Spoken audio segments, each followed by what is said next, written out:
to Kohl's. Select styles, $10 off, 25 offer ends November 12th, 20% offer ends November 19th. Toys, coupons not apply. See store or Kohl's.com for details.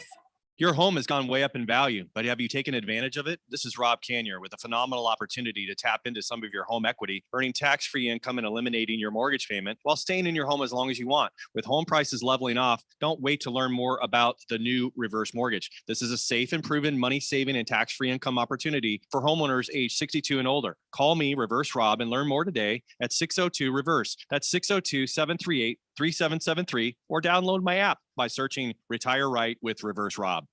Don't be fooled by the people you meet on social media. It may start as an innocent conversation, but anyone who tries to sell you pills is nothing more than a drug dealer. And if you think tiny pills can't do much harm, think again. Fentanyl can end it all. Know the truth about fentanyl at learnmoreaz.org. Don't be fooled. Don't be faked out. Visit learnmoreaz.org. This message is sponsored by the Substance Abuse Coalition Leaders of Arizona. Steve Jurich here. After working in financial services for over 20 years, I've finally confirmed what investors really want, including me. And it's simple. All they're asking for is 20% annual return with no risk at 100% liquidity. Here's the problem. A money market is safe and liquid, but offers almost zero yield.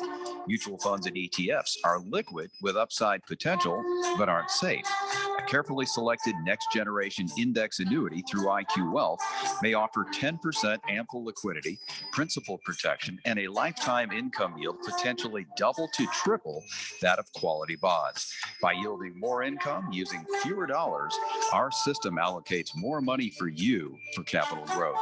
It's a winning combination. Call leading annuity authority Steve Jurich now, 480-902-3333. Guarantees rely on the claims paying ability of the insurer, so compare with Steve, 480-902-3333. Call Steve now.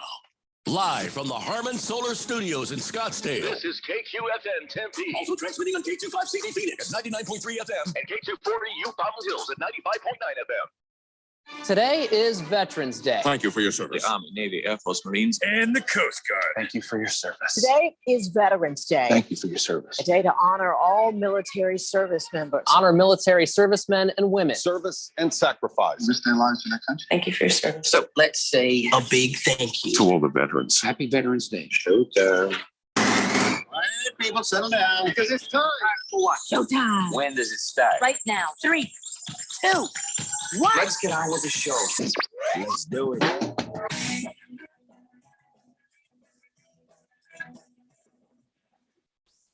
All right, everybody. Happy Veterans Day. This is the Daily Blender for your Friday. I'm your good friend, your radio pal, Jeffrey O'Brien, alongside Randy White.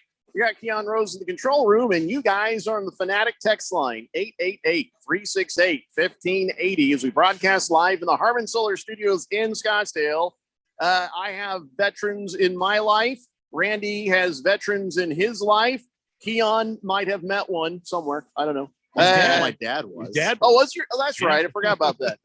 Well, then happy Veterans Day, one and all. And yeah, listen, it's not enough to say thank you for your service. I almost feel like that's kind of a throwaway, but it is still appreciated by those who served.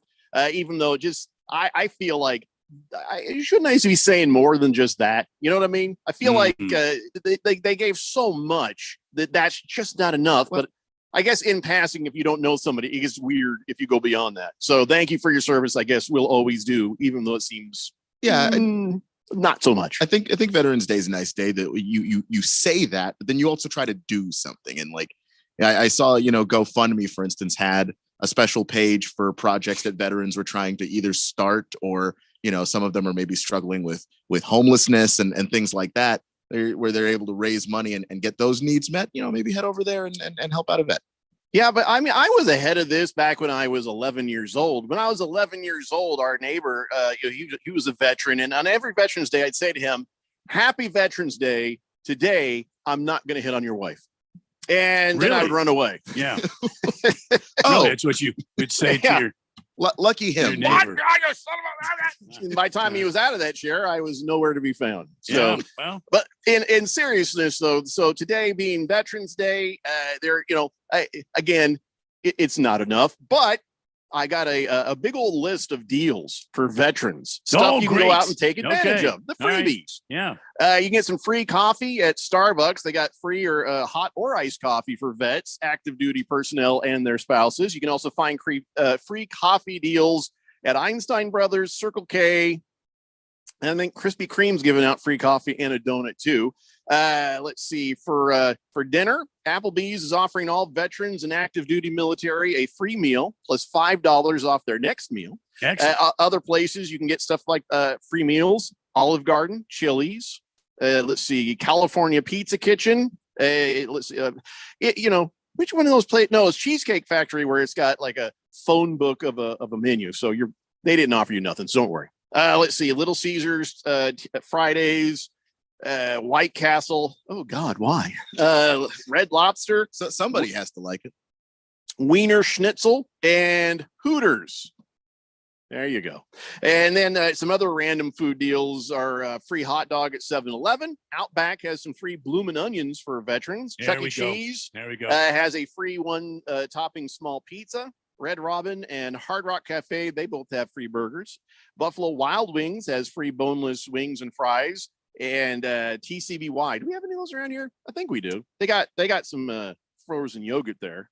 And for some non-food deals, 20% off for veterans at Dollar General. Let's see, 30% off at Kohl's, 25% off at Staples and Office Max. Do those still exist? Yes. 10% off at Target, 20% off at Walgreens, 20% off a Hertz rental car, and 40% off at Adidas when you verify your info through the ID Me site. So there you go. That's not long enough of a list, but that's a list. Yeah, not nearly long enough. You're right, Jeffrey. And as a matter of fact, thank you to all of those in the fourth dimension. Navy Brad is out there. First Cav Mike, I haven't heard from him in a while. I know there's a few others that that are veterans, have served our country, and thank you very much for your service. We appreciate you. My wife, my son, my father, my grandfather, and all sorts of my uncle, all sorts of family members. For some reason, this smart ass probably wasn't fit for service. I don't know why, but probably just worked out better. I didn't wander into that door. Kenny Kenton says, "Happy Veterans Day. Thank you, everyone. I have an important question for Randy, though. First, may I please have a beer?" I kind of feel like we might want to wait till he gets the question before the beer, but okay. Right. He says, "Why do the white whiskers on my chin grow faster than the dark ones?" Why would I know this? Why are you asking Randy? Why would I know this? Why are you asking me? Because I'm the elder statesman of the group here? I told you shouldn't have given him a beer first. You shouldn't have given him the beer. Damn. Big Risk says, "Why are so many vets homeless? Is it a mental thing from PTSD and addiction? No vet should have to worry about where they're going to sleep tonight. 100% Happy Veterans agree. Day and God bless." I'll tell you 100% what, agree. the reason is irrelevant because you're right. Whatever the case, they should be taken care of. They give so much. They risk their life for your freedom. The least we could do is make sure that their health is taken care of and their housing is taken care of, and if their mental state is taken care of. Absolutely. I mean, we are bad at that in this country. I don't care which political party is there. We suck at taking care of our vets. Now, at least we're not yelling baby killer and throwing stuff at them anymore like we did back when we were kids. But at least now it's like, hey, thank you. Again, remember what I said earlier? It kind of feels empty. It's even more empty when it comes from your government. Whether you're Republican or Democrat, you should be fuming, angry at the way vets have been treated in this country. We need to do something more about that. Yeah. So for sure. The why, Big Risk? Everybody's got their own path, their own story. It shouldn't matter. We should take care of all of them. Baker's Cocky Hem says, "I'd like to thank the Mets for giving us another Bobby Bonilla type day. Now we have Edwin Diaz Day. Diaz is going to get at least $2 million every year, July 1st through 2042. They did that on purpose. Yeah, they did that just for fun. I just think that why do it once when you can just do it twice? Yeah, I feel like they just like the publicity from it. Even the owner of the team for Bobby Bonilla, he's like, "Hey, this is great. We're giving somebody $1 million." It's like, steer the ship into it. You know what I mean? Don't take the storm in a glum way. Have fun with it. That's just dumb. That is just kind of dumb right there. You could have done the contract where boom, but no, $1 million, $2 million at least. So I guess for inflation, right? Hey, if the player's willing to do that, then good on him. Yep. No, listen, power to you. Power to you. Some people like a lump sum. Some people like annuity. I'm not going to judge. Big George says, hello, gentlemen. Happy Veterans Day, everybody. Especially to you, Randy, for serving our great country during World War II. Wow. How about them Coyotes? Damn, guys. They just came out of the gates firing. What? What have I done? I don't know. I don't know. Absolutely nothing, Randy. Thought Big George was your friend. Yeah, I think he is. I think he's just giving me the business. It's okay. Thank you, Big George. It was my honor and privilege to serve the country so that you have the privilege to give me the business today. 15-yard penalty. He's giving him the business. Baker's Cocky Hens says, I'd like to also, how can I forget, thanks to all the vets out there, keeping our pets safe and medicated. It's a very important job. No, it's not that kind of pet. No.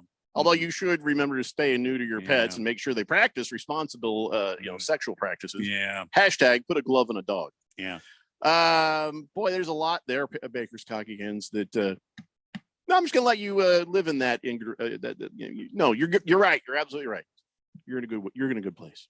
So now I'm going to surprise you with a quiz.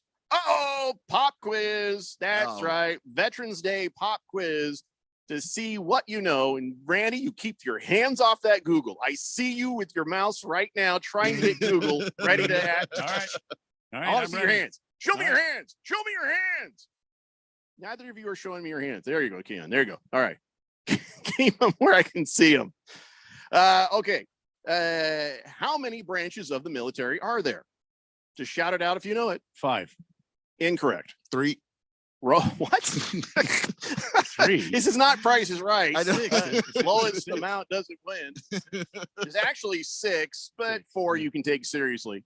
Like major sports. Well, Army, Navy, Air Force, Marines, Space Force, Coast Guard. 6. There you go. That's 6. That's you said 5. You said 5. There was actually 6 because for some reason we think Space Force is a thing.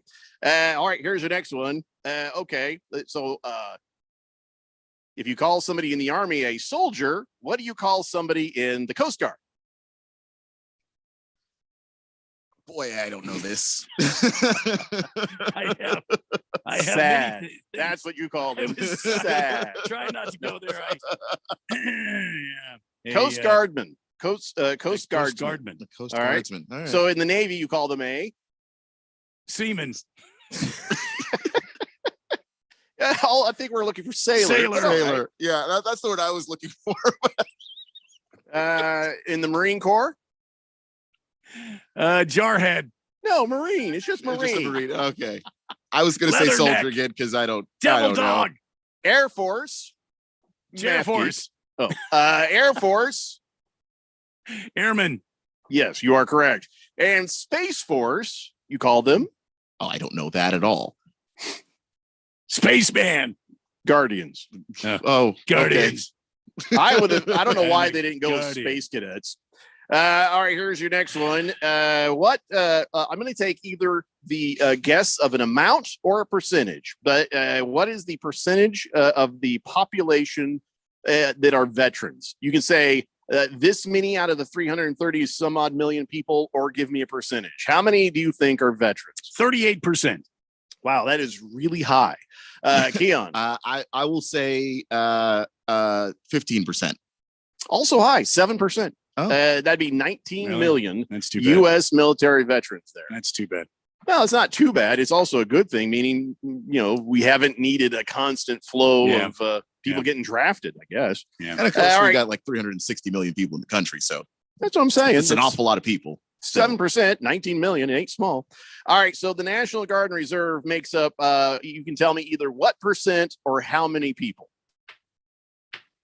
The National Guard and Reserve makes up how much? Either percentage of the population of the overall military population, or you can give me the number of people. 10%. That is not correct. I would say 5%. Even worse, not correct. Okay. 33% Oh, of the overall military, just over 800,000 individuals, are National Guard and Reserve. All This right, is a here's your great last quiz. question. Okay. Has anybody got one right? I think No, Randy did. No, he didn't. No? He said 5. It turned out to be 6. Oh, gotcha. Well, all right. How about okay? I was closest without going over. How many people every year leave the U.S. military service and return to life as civilians? How many people? Give me a number. No percentage. Just give me a number. How many actual people leave the service? Well, I know the numbers have been going up lately. 20,000. Keon? I'll say 300,000. 20,001. No, like 300,000. You know what? Price is Right rules. You lose, but I guess you're closer because it's 200,000. Yeah, 200,000 people. So there you go. That's the end of the quiz. I got no more questions. You guys don't know anything about veterans. No. Can I be honest? If I didn't have the answers, neither would I. Yeah, those were hard questions. those Those are- aren't easy ones. Yeah, those are pretty tough. And like it's one of those things where I not unlike you, steered clear of the military because I don't have the personality for it. My dad was just like, you like to take your time too much. Maybe that's not for you. So yes, you gotta walk with a purpose when you serve. You can't mosey unless you're in the Coast Guard or say Air Force. Last Optimist says, can't wait to get fancy like Applebee's with my Air Force veteran wife. There you go. Go get fancy. Dog named Boo says, it feels good when someone says thank you. Nobody cared back in the day. No, I'll tell you what. That's what I'm saying. For you, yes, I'm sure it does feel good, but I feel like, gee whiz, there should be more there. I'm going to create a new sentence to say. I'm going to come up with something that really just sort of knocks it home how much we appreciate our veterans. Flying Monkey says, how about those Lakers? Did they accidentally win a game last night or something? I didn't even look. No. I just, because it happens, I got a side ache laughing every time I look. I don't think they played last night. Oh God. See, that's why I can't even look it up. Suns do play tonight. Suns are going to be playing at 5 p.m. Oh, tell me they're on the tent. Are they on the tent? Are they on the TNT? I'll go ahead and grab that for you. I tried to see if the Lakers played last night. They did not. The Suns, no, they're not on the TNT. Damn it. All right. Well, probably because they're playing the Magic and nobody cares. Yeah. Nobody cares. ASU is playing Washington in some football tomorrow. We'll hear more about that from Captain Football College, Keon Rose. Then let's see, GCU plays tomorrow at 2 p.m. They are at Nevada. And the Coyotes are at 5 p.m. tomorrow against the Devils. But I'll tell you what, hey, they got a W. They got a W last night. Veggie Milker had 24 saves for the Coyotes. Veggie Milker. Veg Milka. Yeah, Veggie Milker. Yeah. 24 saves, and the Yotes shut out the Islanders. So not bad. Not bad at all. Maybe they're getting their groove. Maybe they're getting into something that they are starting to play together as a team. Got a good rhythm going. Listen, I'm happy. Let's go, Yotes. Let's go. I'm for it. I'm all for it. They are 6-6-1 right now, in case you cared, and even if you didn't. So about those Yotes, Randy. So you say there's a chance. I don't know who said that, but I believe you. Yeah, there's always a chance. Randy will always tell you there's a chance. But yeah, we're feeling good right now, right? Yeah. And listen, I thought for sure this team, a young team, kind of freshly put together. They really broke the team down and they had to rebuild from the bottom up. And Bill Armstrong, the GM there, has built a pretty solid core.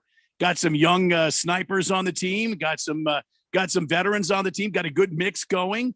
Now, if we can just get some consistent goaltending, Vejmelka seems to be doing a pretty good job there. We could stay healthy. You never know. We might be in the mix of it when it turns warm here and it's time for playoff time. I don't know how you milk a veggie, but by God, Veg Milker does it. Well, he does it and gets it done. It's a very European thing. So we got the New Jersey Devils on Saturday. By the way, Coyotes are on the road forever. They're on the road because when you play in a 5,000 seat arena, you're going to be on the road a lot. Yeah, and they will be on the road until November 27th. And I guess, that's 14 games. 14 games on the road. I mean, that's hard on the whole team, man. It's all right, though. It builds character. How's that? All right. Last night, a little character building for the Arizona State University Sun Devil basketball team. They started out the way you'd hope they would, slapping the Lumberjacks around some. In the first half, it was 47-22. But in the second half, the Lumberjacks slapped back. And let me just tell you, the score, 84-68, that is a concern. That is a concerning score. Wouldn't you say, Keon? This, ASU should not have let the Lumberjacks even in sniffing distance. This is not boding well for ASU basketball, is it? No, it's not. It's not a good sign when a team like NAU, and it's not any disrespect to NAU, but if you're a Pac-12 team, you are a Power 5 team, and that team comes in and they put 46 on you in the second half, you've got alarm bells going off about what this defense can be. Because how are you supposed to play any of the other Pac-12 opponents or any of the other big games on your schedule if you can't stop NAU from giving you the business to the tune of 40 points and a half, nearly 50? So I'm more than a little concerned here.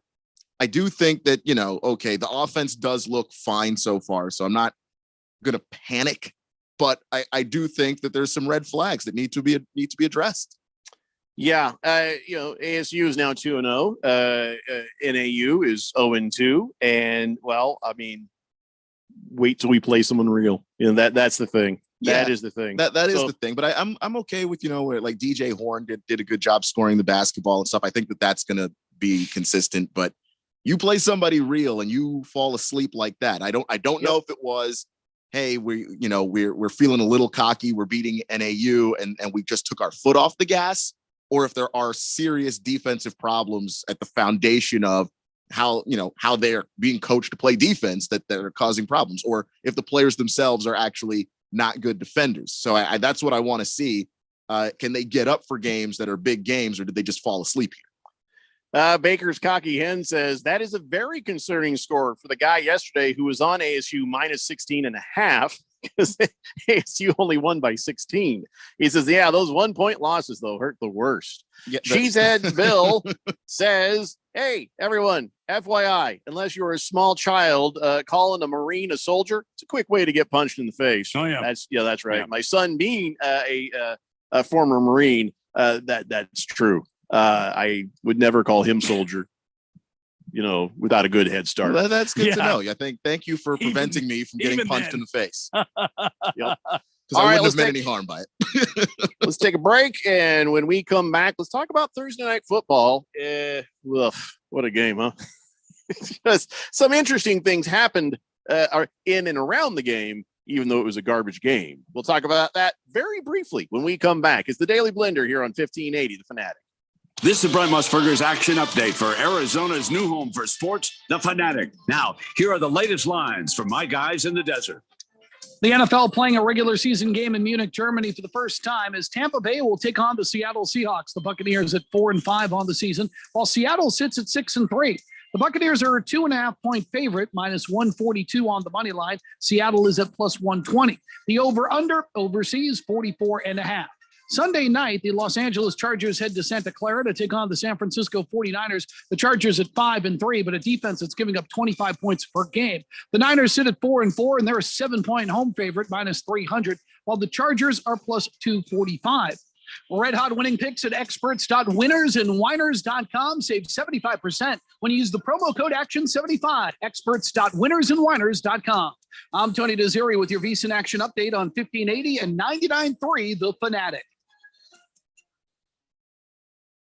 If you have certain chronic conditions such as heart disease, asthma, diabetes, and you're 19 years of age or older, 52, 36, 42, you may be at increased risk for pneumococcal pneumonia. Ask your doctor or pharmacist about getting vaccinated with Prevnar 20, pneumococcal 20-valent conjugate vaccine, a Pfizer vaccine that can help protect against pneumococcal pneumonia in just one dose. Prevnar 20 is approved for adults to help prevent infections from 20 strains of the bacteria that cause pneumococcal pneumonia. Continued approval may depend on a supportive study. Don't get Prevnar 20 if you've had a severe allergic reaction to the vaccine or its ingredients. Adults with weakened immune systems may have a lower response to the vaccine. The The most commonly reported side effect was pain at the injection site. For additional common side effects and full prescribing information, please call 1-855-213-2138 or visit Prevnar20.com. I'm going to ask my doctor about getting vaccinated. with Prevnar 20. Business people like it straight and to the point. So here it is. Bruce Jacobs here to tell you take control of your utility expenses by calling Harmon Solar right now. They can save up to 80% on that monthly electric bill with zero down and no payments for 12 months. Level your energy costs, protect yourself from inflation. How's that for straight and to the point? Here's more. Harmon Solar is a local family-owned company that uses top-of-the-line equipment. Call Harmon Solar 800-281-3189 or go to harmonsolar.com. Hey everybody, Mark Asher back to tell you about my great friends over at the Lund Mortgage Team. You know, the Lund Mortgage Team has been doing their thing for over 2 decades in the Valley, helping thousands of people in Arizona save money on their loans, get the best rate. They're mortgage brokers. They can shop it around for you. And now more than ever, it is so important to have a mortgage professional that's been around, that's seen high rates, low rates, everything in between, because look, there's no sugarcoating what's going on right now. The rates are higher. However, the supply and demand, the whole how many houses are for sale in Arizona and what's going on, it's gone in favor of the buyer now. So if you're going to buy a new home, it is important to go and get that rate. Whatever that rate is, it's not going to be your forever rate. That's important to think about. So lock it in, get the house of your dreams, and move on. But let the people at the Lund Mortgage Team do their job. All the heavy lifting from start to finish. They'll find you the best rate out there. Call 623-875-9940, 623-875-9940, or online, lundmortgage.com. Fire up the band. It's time to play ball. We're serving up the best matchups on the college gridiron. Touchdown! What a catch! The power conferences, the biggest games, your favorite teams. Under pressure, and he goes down. Get all the action live on your home for football in the Valley. 1580 and 99.3, The Fanatic.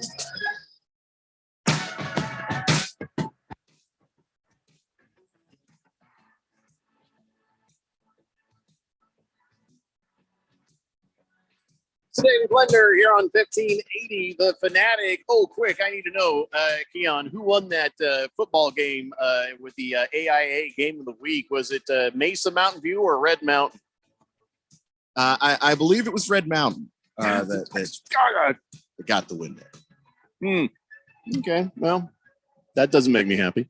I mean, I don't care that much. I'm a grown-ass man, so the scores of that game, if I don't have kids going there, but I went to Mountain View in Mesa. So, back when we used to win all our football games. I don't want to talk about it. Anyway, so listen up, kids. Saturday, we've got a GCU game at 1:45 p.m. The broadcast starts. GCU is at Nevada.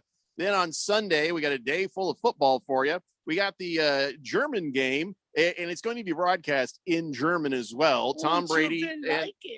Und Tommy will throw the ball, and then he'll sign something for me. Possibly he'll sign me too. Oh, he's so nice. Let's go down to the field and see what's happening. Oh, no, guys, you don't think this guy is walking here, and he will throw the ball over there, and he's going to throw a touchdown. Okay, well, that's really nice, Adolf. That was fun. Let's do it again sometime. Never.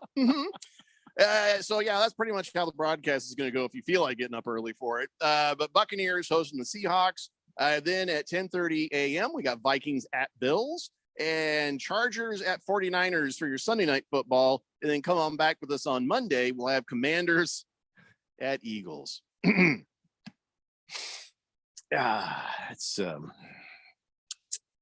going to be a big old blowout. I think it's going to be a good game. I don't, like I said, I didn't pick my own team to win this game, but I don't see a blowout. Just Washington's defense is playing so much better, and it's they've gotten healthier, and Chase Young may or may not be back. If he's back, that's a difference maker too. I just don't see a blowout. Washington's really good against the run, but are they winning? No, they're not winning. No. It's going to be like a combination blowout of, say, Taco Bell and Chipotle all together. Wow. That is going to be a hell of a blowout, is all I'm saying. Big George says the Coyotes are hot and they're going to sneak in the playoffs. Oh, that's too soon, George. Don't put that on them. Just enjoy the now, okay? Enjoy the fact that they're winning some games here and there. Don't put that pressure on it, or the karma, the Phoenix sports karma. Let's just enjoy the W's. That's it. Just enjoy the W's. Enjoy the journey. Hefty Lefty said, I had the Devils covering 15.5 points. The sphincter was tighter than expected last night.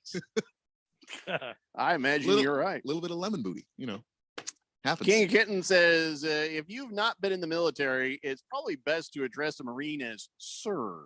Yes, sir, or, of course, I'm old. I'll just say son, or I'll say my Young child's man. name. Yeah. Young I'm man. just talking about my kid. I don't. Hello, care about your young kids. man.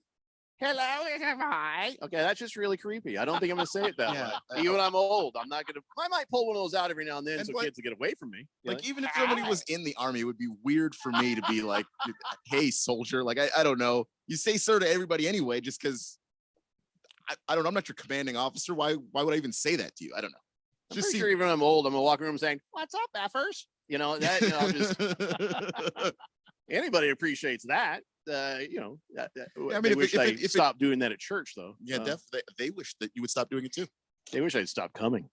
Boomer Sooner says, good day, Blender Nation. Heard a rumor. OBJ to the Giants. Randy, could I get a cold beer, please? There's lots and lots of rumors swirling around. And I have a feeling, though. I just have a feeling that Jerry Jones is going to assert his will. He has a way. And he wants OBJ. And OBJ could find worse guys to throw him a ball than Dak Prescott. So I kind of feel like it's going to go in that direction. But I haven't heard any cracklings or any rumors out yet that that's a reality. Have you heard anything, Keon, about? We've heard a bunch of teams have. Rumors. Yeah, he's been connected to like half the league at this point. So there's no clear indication of where he's going. Everybody's reacting. Saquon Barkley said it would be a great story. CeeDee Lamb said, why wouldn't we want OBJ on our team? So like players at least are buzzing about the possibility, but we don't know where he's going because he hasn't decided yet. Boomer Zooner also wants to thank all that have served our great country. Here. Watermelon says, hey, Jeffrey, last night my wife and I were watching the football game and I was paying attention to that audio. Seems like they still haven't got it worked out. I know. I mean, they had it for, I think, 2 weeks. You could actually hear the referee. And now, again, we're back to. And if you don't know what the signals mean, you're just hoping Al Michaels says something. And you know what he always says? Yeah, there you go. And then he doesn't say what they just said. Probably because he can hear it just fine. Right. I even started playing with the audio settings on my receiver. I got the 5.0 surround sound thing. I'm like, well, let's try this. Let's try this. And this all I got was echoey versions of. It's like, well, that's some of those settings they put on receivers are dumb. I'm never going to need to watch something and feel like I'm in an echo chamber. I'm just not. But so Amazon can't seem to get their act together. Which makes them actually reasonable candidates to own the Commandos. Big Risk says OBJ to the Bengals. I have not heard that one. Here's one that I was looking at earlier today. I ran across it on the social media. OBJ to the Chiefs. I did actually hear that one early on, and then the Chiefs kind of never followed up on it, never said.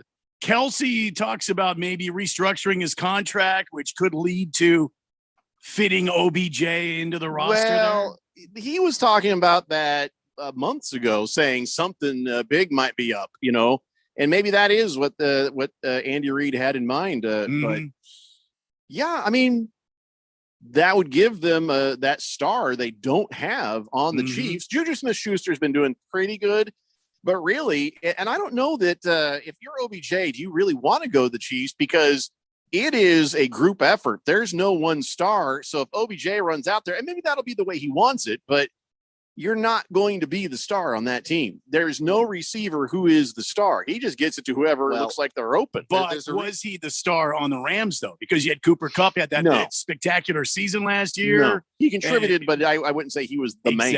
Exactly. So I don't know that he's got that kind of ego anymore. He's got this. Then why doesn't he go back to the Rams? Well, Well, because they stink. Yeah, right now they're I not, think I think honestly he wants to be on a contender, and he wanted to wait and see where everybody was going. Yeah, I agree. The Rams have trended absolutely downwards. He's not going back. They're not contending. They're done. This is odd. Hefty Lefty says, when were the audio problems in the game last night? I watched the entire second half. I had zero problems. Well, generally, anytime the referee would talk about what the play is, you wouldn't be able to hear him talk. So it's not just me. Watermelon, he heard it the same way, but it could be something weird about the way Amazon's putting it out there. I just don't know why we would hear and you'd hear it clear. So, by the way, last night's referee, I call him I'm telling mom, because he has that I'm telling mom face. I got a name for all the referees, and I've had to make up some new ones. There's a couple of new guys in there. So I think what I'm going to do is go find pictures of the referees and post a guide. So you guys know when I say Daily Blender guide to referees, right. Big man, little shirt, Lurch. Lurch is probably my favorite. Reno 911. You see, I say that, you know exactly what I'm talking about. The guy with the glasses, right? So I got a whole list of these. And by the way, Hockey Lee's kid is still Hockey Lee. He inherited that from his dad. I'll just still call him that. Who do you call the referee with the scowl? The guy that always got his lip. He's kind of a scowler. Angry Man, no lips. Yeah, that's Angry Man, no lips. He just does not. I saw him try to smile once. I thought it looked like it hurt a lot. Yeah, he's like, so. I'll go find some pictures and put a list of. The problem is, if you see their little yearbook photos or whatever you call it, that doesn't look like them, does it? They don't look like on the field. They don't look like. So I got to go and like watch a game, take a shot, of whiskey, take a picture. Yeah. It'll be a whole process. Oh, yeah. But by God, I'll get it done. Big Risk says, I didn't have any problem with the ref's audio. And you skipped my text before, the one about OBJ. You know what? Again, it's the text line. Sorry, it didn't exist on the screen until just now. It says, what's going to be the upset of the week in the NFL? There always seems to be one team that we don't think is going to win. Who's it going to be this week? Well, last night, it was the Panthers. I did not see that coming. Nope. We've put a possibility on the Browns. Was it the Browns? Somebody's really blowing. You can hear that. Oh yeah. My wife is out there. She's practicing her ice sculpting. She's got a chainsaw, and she's carving the Little Mermaid. We don't even have the kids this weekend, so I don't know why, but whatever. Let's see. What do you guys think? Upset would be Washington beating Philly. That's the one I'm calling.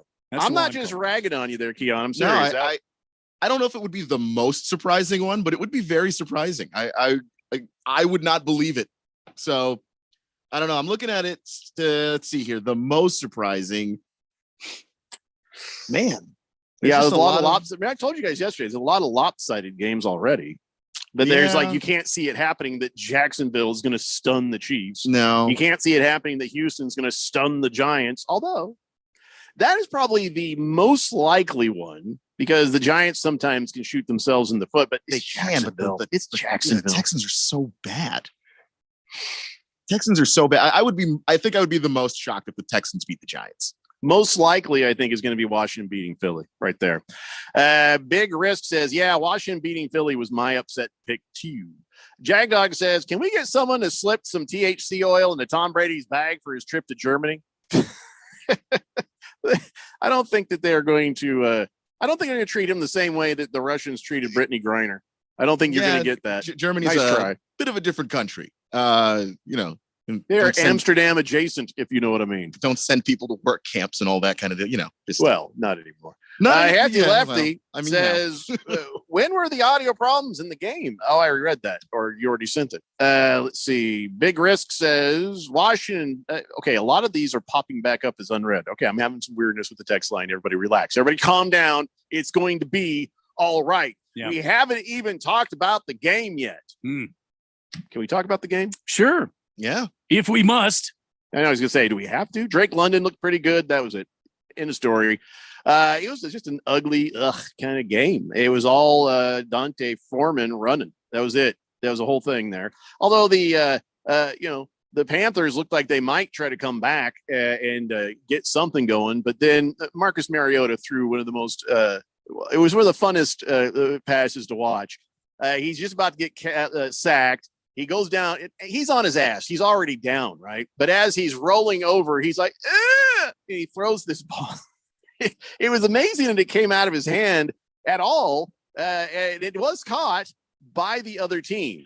And they ran it back. And he's like, Patrick Mahomes. You know how kids, when they try to shoot the ball, they go, Kobe. Well, he was like, Patrick Mahomes. And I saw that on Twitter. Somebody posted that on Twitter. I was laughing about that for 15 minutes. It was just the saddest thing you've ever seen. And if he yelled Mahomes, it was just a matter of him like, hey, everybody, something crazy's coming.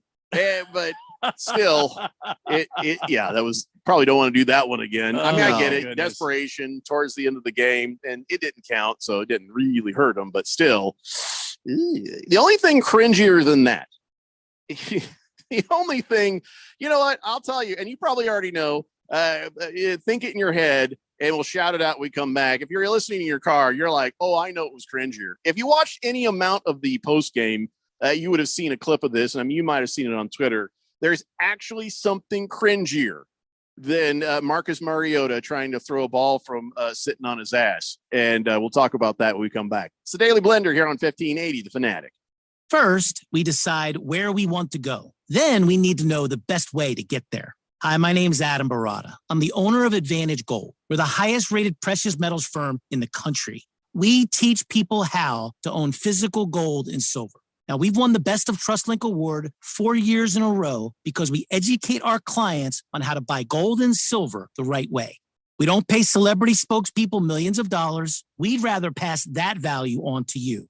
Call 800-900-8000 and speak with one of our experts. We'll send you a free gold kit along with my latest #1 national best-selling book, The Great Devaluation. Call 800-900-8000. That's 800-900-8000. Get the best information, the best process, the best service, the best value. Call Advantage Gold at 800-900-8000. Call 800-900-8000. Advantage Gold is not an investment advisor or a tax advisor. Consult with your financial advisor before investing. Seems like everything is going electric these days. Electric cars, electric trucks. What you save on gas, you pay for with that electric bill. With all these things being plugged into your house, wouldn't it be nice to save up to 85% on your monthly electric bill? Well, you can do that with zero down and no payments for 12 months. Call Harmon Solar. Harmon Solar is a family-owned, woman-owned local company that uses top-of-the-line equipment. Call Harmon Solar, 800-281-3189. That's 800-281-3189. Or go to harmonsolar.com. Now is the perfect time to download FanDuel, America's #1 sports book, because right now new customers get a no-sweat first bet up to $1,000. That's free bets back if your first bet doesn't win. Just sign up with promo code DALE1580. FanDuel has all your favorite bets. They have money lines, point spreads, ton of player props for each and every game. And when you win, you get your money fast, all on an app that's safe, secure, and super easy to use. So sign up today with promo code DALE1580 for your no-sweat first bet. That's promo code DALE1580. Make every moment more this season with FanDuel, official sportsbook partner of the NFL. You must be 21 or older, present in Arizona, first online real money wager only, refund issued as non-withdrawable free bets that expire in 14 days. Restrictions apply. See terms at sportsbook.fanduel.com. Gambling problem, call 1-800-NEXT-STEP or text NEXT-STEP to 53342. Did you know Kohl's has early holiday deals on the top toys? It was a game changer for me. I got Kohl's Cash and all my kids' favorites, like Marble Must-Have starting at $11.99, Squishmallows for $25 and under, a Fisher-Price Dreamhouse for $49.99, and found so much more while saving $10 off every $25 I spent, plus an extra 20% off. More gifts, more savings, more reasons to get to Kohl's. Select styles, $10 off 25 offer ends November 12th, 20% offer ends November 19th. Toys, coupons not apply. See store or Kohl's.com for details. Your home for sports. 1580 and 99.3 The Fanatic.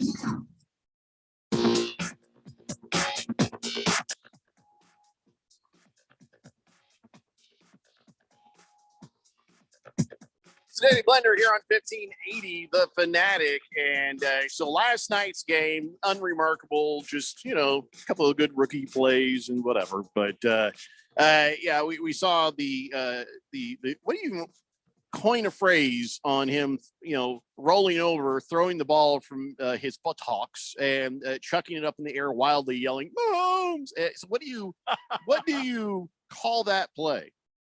I don't know because it's so bad. It's a very bad play. I have seen people complete passes from their butt before. Mm-hmm. I just pictured it like everyone else.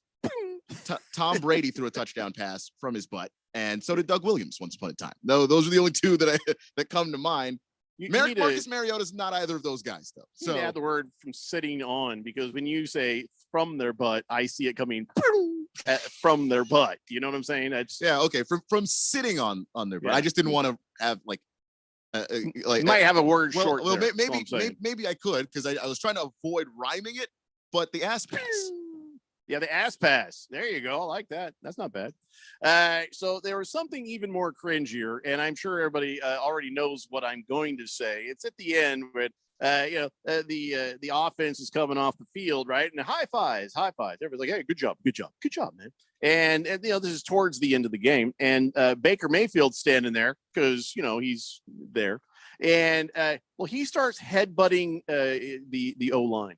He starts headbutting the other players on the team. The problem, he wasn't wearing a helmet, and they were wearing helmets. And a couple of them, they're kind of like, hey. But as he went down the line, headbutting probably 10 guys, he just sitting there with his head, and they've got a helmet.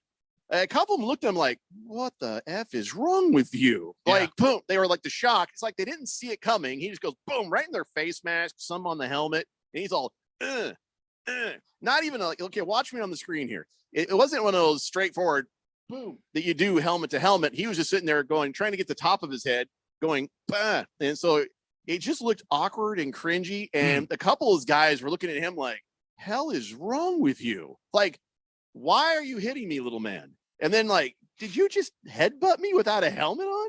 Just quizzical, stunned looks on their face. And every single, it was individual quizzical looks. It was one guy would get hit and be like, what the hell? And the next guy would just get hit and he'd be like, what the hell also? And it just kept going down the line. None of them saw it coming, because I guess they were kind of looking over the side like, hey, what's up? Hey, what's up? What are you doing? A couple of them liked it like, hey, all right. But most of them just kind of look, it's kind of like the guy who just comes running in like, hey, everybody's, dude, stop. What are you doing? Trying too hard to fit in? Trying too hard, Baker, to be that guy. That's Baker. I know that's Baker. Baker had a Russell Wilson moment right there. You know what I'm saying? Baker was just like, that's right. Nah, he's just kind of nuts, man. That Baker's just kind of like, even back when he was at Oklahoma, Baker's just kind of off. He's his own dude. No one else would think to do that, and he's like, this will fire the guys up, and he genuinely thinks so. It's like you remember that coach that grabbed the guy's helmet, went headbutted him, and got excited, and then he started bleeding. He's like, why? Why? I understand the heat of the moment. I think I need some orange juice. This is not a heat of the moment. This was not even a moment. That's why everybody's just kind of like, what's up? All right, cool. Why is this happening? And that was basically the thought process of each and one of them, whether they responded positively or negatively, was, why is this happening? Why am I getting headbutted by a guy that's not wearing a baseball cap? That's not going to protect him in any way. Yeah, that's because he's kind of nuts. That's just very cringy. Very, very, very cringy. Incredibly. Yeah. So if I'm Steve Wilkes and I'm watching that, and I'm just like, not starting him. I just can't do it. Can't go back there. I can't. That like, well, PJ Walker might not be the best option, but he's a normal person. Yeah, Steve Wilkes is going to stick with him, is what the word is. He's going to stick with PJ Walker, and we were evaluating Baker Mayfield for other injuries. Now we've got to have him in concussion protocol because he's stupid. Sam the bobblehead Darnold, he's on his way to making a comeback, but I mean, they just won a game. I mean, let's face it, they're not good, but they've won 3 games with PJ Walker now. At this point, he's the most winning quarterback they have on the roster this season. How can you not roll with the guy? Big Risk is trying to name the pass. The fart dart? The rump dump? Rump dump. I always like that one. Those better. Are good, but the ass pass just really very concise. Yeah, he did an ass pass right there. Booger Wolf says, my Niners are going to knock the meat scallions off the Chargers. He says, go faithful ones. All right. That wasn't mean to us. Meat that was kind of a change. scallions. Don't think about it too hard. All right. Mr. Pink Eye says, Coyotes, Stanley Cup champs. Okay. Knock it off, man. All right. He just being that way. Oh, I spoke too soon. Booger Wolf says, Keon eats hamburgers with his butt. Go Niners. That doesn't even make any sense. I don't even know how that would be possible to do, but sure. Thank you, Booger Wolf. I mean, I probably would have gone Keon flips hamburgers with his butt. That would at least give you a picture of doing something with your butt. I've probably said that too many times now. Yeah. 888-368-1580. Is there any other comments, questions, recipes, concerns about the Monday Night Football? I think, Thursday Night Football. I think the Panthers should stick with the matte black look because the silver and blue just simply is not doing it for them. Yeah, is that blue or teal? I mean, the Panthers just about this close to being the Seahawks with their unis. But the matte black look, it's not quite the eyesore. They're 1-0 in the matte black. But yeah, I think that there might be something to that. I also just think it's I don't know what to make of the Falcons failing to run the football on the Panthers, a team who could not stop Joe Mixon last week from scoring 5 times, even though they knew Joe Mixon was going to have the ball and they still couldn't stop him. Like, why don't you just run the ball at the Panthers? They really don't seem to have a defense for that, but the Falcons just didn't do it. If you're the Falcons, how can you go in on Thursday Night Football against a divisional opponent and look that bad? How do you do that? Yeah, You're trying to win your division. You're trying to make a case for your team being relevant, and then you go in and look that bad against the Panthers. I realize these are 2 NFL teams, but people were talking about how the Panthers had been vastly improved. You know what I saw last night? I saw a gassed team that was confused and dazed. They may as well have been sitting around a room with a giant bong in the middle because they didn't look like they knew what they were doing. The rumors of the Falcons being improved was greatly exaggerated, I guess. By the way, my wife carving that ice sculpture down there on the patio started out as a Little Mermaid. Now it's the Little Mermaid being eaten by a shark. I got to say, the art, it's very artistic, but it might be a little disturbing for younger viewers. Fish are friends.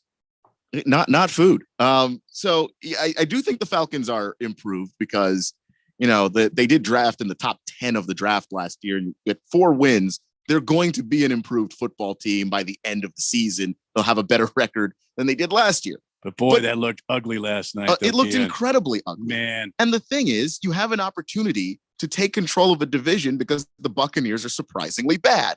So there was your motivation right there. And they just still couldn't find a way to win the game. Yeah, I agree. Licky Lips Johnson says, more excited about the Niners game than my own Raiders. I hope they beat the crap out of the Chargers. Yeah, fair enough. All right. Let's see. Baker's Cocky Hen says, Dingleberry discharge. No, I'm thinking we're going to go ahead and stick with the ass pass, but that's that right there was very graphic. Baker's Cocky. That's not bad. Probably. Big Risk says, I can't wait until the Vikings get stumped so we can just shut Donnie up. Well, the Timberwolves game did a nice job of that for a minute. For a minute, and the Vikings defense is very bad. I think we all agree that the Bills' chances without Josh Allen, not horrible, but not great. We talked about that when we did our picks the other day. So nothing is assured without Josh Allen under center there when it comes to the Bills. Hefty Lefty says, I was looking at the veteran quarterbacks that are struggling this year. Brady, Stafford, Rodgers, Wilson. He should also throw in Matt Ryan while he was in. He says, and it dawned on me that of all people, Phil Rivers retired from the NFL before he dropped too far off the cliff. First time that man has ever pulled out early. Yeah, I know he's got a lot of kids. He's got a lot of kids, Hefty. You're right. Wow. Yeah, no, it's he could field a football team with his family at this point. Literally. He only has 9 kids. Yeah, and then if you count him and his wife, that's 11 human beings in that one. Oh, with his family. Yeah. Oh, all right. Well, that's cheating. You got to be able to say do it with your kids. So Phil Rivers has got some work to do. Boomer Sooner says, I like the black. My high school uni was all black with red stripes and numbers. Awesome. It does intimidate a bit. Yeah, but didn't you have home and away, or were you always wearing all black? You know, that would not go well in Arizona too. By the way, that's too hot. I don't know where are you from there with Oklahoma. Why am I even asking? All right, so we have other things to talk about, unless there's any more. I just don't think there is. No. What a game, huh? You remember yesterday when I said, "Hey, you know the in Qatar or Qatar." Honestly, how am I supposed to say this? You are supposed to say Qatar. I mean, that is how it's pronounced. Holy crap! All right, in Qatar, World Cup. People they're like, "Well, you got 60,000 people coming here. How are we going to house them?" Well, shipping containers. Everybody gets to be in a shipping container with a door and a window. Yeah. And so we talked about that. I didn't see any air conditioning. I didn't see any shade. It just looked horrible. And I was more worried about the people attending. It's like, what, they're going to be dropping like flies, right? Then we find out news stories of migrant workers in the Qatar World Cup stadiums being abused is starting to come to light. And I guess over the past couple of years, migrants from Africa and Asia working on 8 new stadiums suffered abuse anywhere from wage theft, physical assault, inadequate nutrition, at the hands of the construction firms who were supposed to be putting this thing together. And of course, World Cup, people are like, this isn't happening. That's not, no, blah, blah, blah, blah. So yeah, a lot of abused workers there in the Qatar. So now you got a bunch of disgruntled workers. You're going to have a bunch of disgruntled guests as they're baking a slow roasting death in the Qatar desert. And, we'll see how it goes with the games, I guess. I mean, this does not bode well. No, it does not bode well. And the thing is, like the migrant workers being abused, people tried to tell FIFA that was happening before they even, started the process of building the stadiums. And FIFA just basically did the equivalent of sticking their fingers in their ears and going, la, la, la, la, la, la, la, la, I can't hear you. And yeah, like these workers are locked into some of these awful contracts, can't go back and see their families. Some of them are basically borderline slaves. It's a bad situation and they're not doing anything about it. And then that's before we get to, we could end up in a situation where some of the people going to watch these games are in serious discomfort or get arrested because they don't go to one of the resting stations that you have to go to because you're not allowed to actually be drunk in Qatar. By the way, if you're thinking, well, it's just a couple of disgruntled people. No, they talked to 1,000 people. They talked to over 1,000 people, interviewed a bunch of the workers to see what was going on there. Workers from India, Nepal, Bangladesh, Pakistan, Sri Lanka, and some other places. They talked to them and they found illegal recruitment charges, nationality-based discrimination, unpaid wages, exposure to extreme heat, and other health and safety risks, overwork, and workplace violence. And a few people all the way around have died. So there's that too. Well, those are just quitters. Just, I mean, I would argue. Get up, or you don't get paid. I would argue that they didn't quit. They pretty much went. They gave everything they had. That's the definition of quitting, Keon.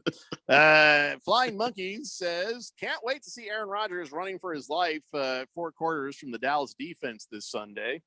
Hefty Lefty says, Rivers versus Cromartie turkey tussle game at Thanksgiving. You need a full stadium for that. Baker's Cocky Hens says, personally, I want my jersey to distract the opponents. Maybe we put Giselle in a bikini on the Seahawks jerseys this week and see how Tom and the boys play against that. Somehow I don't think the NFL is going to allow that. Just a hunch. Yeah, I don't think it'd matter. Tom would be like, well, I already hit that, but I'm on offense. Boomer Sooner says he grew up in SoCal, not Oklahoma. Ah. Some of your stories of fandom out there, you people, just don't make sense. He's a SoCal guy, but he's a Oklahoma Sooner fan. I think he attended the great university in Norman. Say what? I think he attended the great university in Norman. So you're saying he went? Wait, they actually have classes? Yeah, in Norman, Oklahoma. Yeah. Mm-hmm. I can't imagine what the entry exam is like. It's the Daily Blender here on 1580 The Fanatic. It's pro time because at Lowe's, it's Provember. Save big with inventory you can count on, like Flex products or DeWalt power tools starting at just $99. Plus, Lowe's MVPs members earn up to 3 times bonus points per dollar on select items. Save all Provember long. Bonus points calculated before taxes and fees after applicable discounts, if any. MVP's Pro Rewards program terms and restrictions apply. See Lowe's.com/L/Pro Loyalty terms. Subject to change. Prices valid from 10/17/22 to 2/3/23 or until supplies last. Ad paid for by the Sentinel Group. Attention Marines, military personnel, families, and contractors who were stationed at Camp Lejeune. Were you present at Camp Lejeune between August 1953 and December of 1987? You may be entitled to significant compensation. For nearly 34 years, those in the Marine Corps' base Camp Lejeune were exposed to contaminated drinking water, resulting in devastating injuries, including several forms of cancer, adverse birth outcomes, Parkinson's disease, and more. North Carolina's procedural laws have prevented victims from getting the justice they deserve. But passage of the Camp Lejeune Justice Act of 2022 would allow you or a loved one to file lawsuits seeking compensation for illnesses and injuries linked to the toxic water. Call today for your free consultation. 800-805-9967. Let our experienced attorneys fight to get you the compensation you deserve, and you pay nothing unless there's a recovery in your favor. Call 800-805-9967. That's 800-805-9967. Again, 800-805-9967. Come on, we're gonna be late to the cookout. I was just packing up my famous mac and cheese. I hope you packed the Pepto too. Huh? Pepto-Bismol provides fast relief from heartburn and indigestion. You know, that uncomfortable feeling after you eat too much and after the deviled eggs, baked beans, and barbecue ribs. You're gonna need it. Barbecue ribs? I should probably pack an extra shirt too. Good call. When you have nausea, heartburn, indigestion, upset stomach, diarrhea. Pepto-Bismol. Use as directed. Keep out of reach of children. There's no doubt that Harman Solar can save you up to 85% on your monthly electric bill. That's a fact. Bruce Jacobs here. But did you know it's possible to get solar for $0 down and no payments for 12 months? You can lease, finance, or even purchase outright. They have plans that fit everybody. Harman Solar is a family-owned, women-owned local company that uses top-of-the-line equipment. Call Harman Solar at 800-281-3189. That's 800-281-3189, or go to harmansolar.com. If you're an IT professional looking for an opportunity with great benefits and the freedom to creatively solve problems in a career with great growth potential and a team environment, look no further than Affinity Technology. Serving the Valley since 1992, Affinity Technology is looking for a level 1 tech to develop and deliver excellent solutions and outstanding customer service. Visit atechaz.com/jobs and get started with your future today. That's atechaz.com/jobs. KQFN Tempe, also transmitting on K25CD Phoenix at 99.3 FM and K240 Rolling Hills at 95.9 FM. Guess what day it is? Today is Veterans Day. It's an opportunity for us to thank all those who served our country. Thank you for your service. Today we honor all the brave men and women Every service in every branch. Thank you for your service. who have served and are still serving in the United States Armed Forces. Thank you for your service. Hey, Veterans Day. Take care of this guy. Today is Veterans Day. Because of your protection, we are able to enjoy the freedoms of our beautiful country. We salute you. Happy Veterans Day. Showtime. People settle down because it's time for what? Showtime. When does it start? Right now. 3, 2, 1. Let's get on with the show. Let's do it.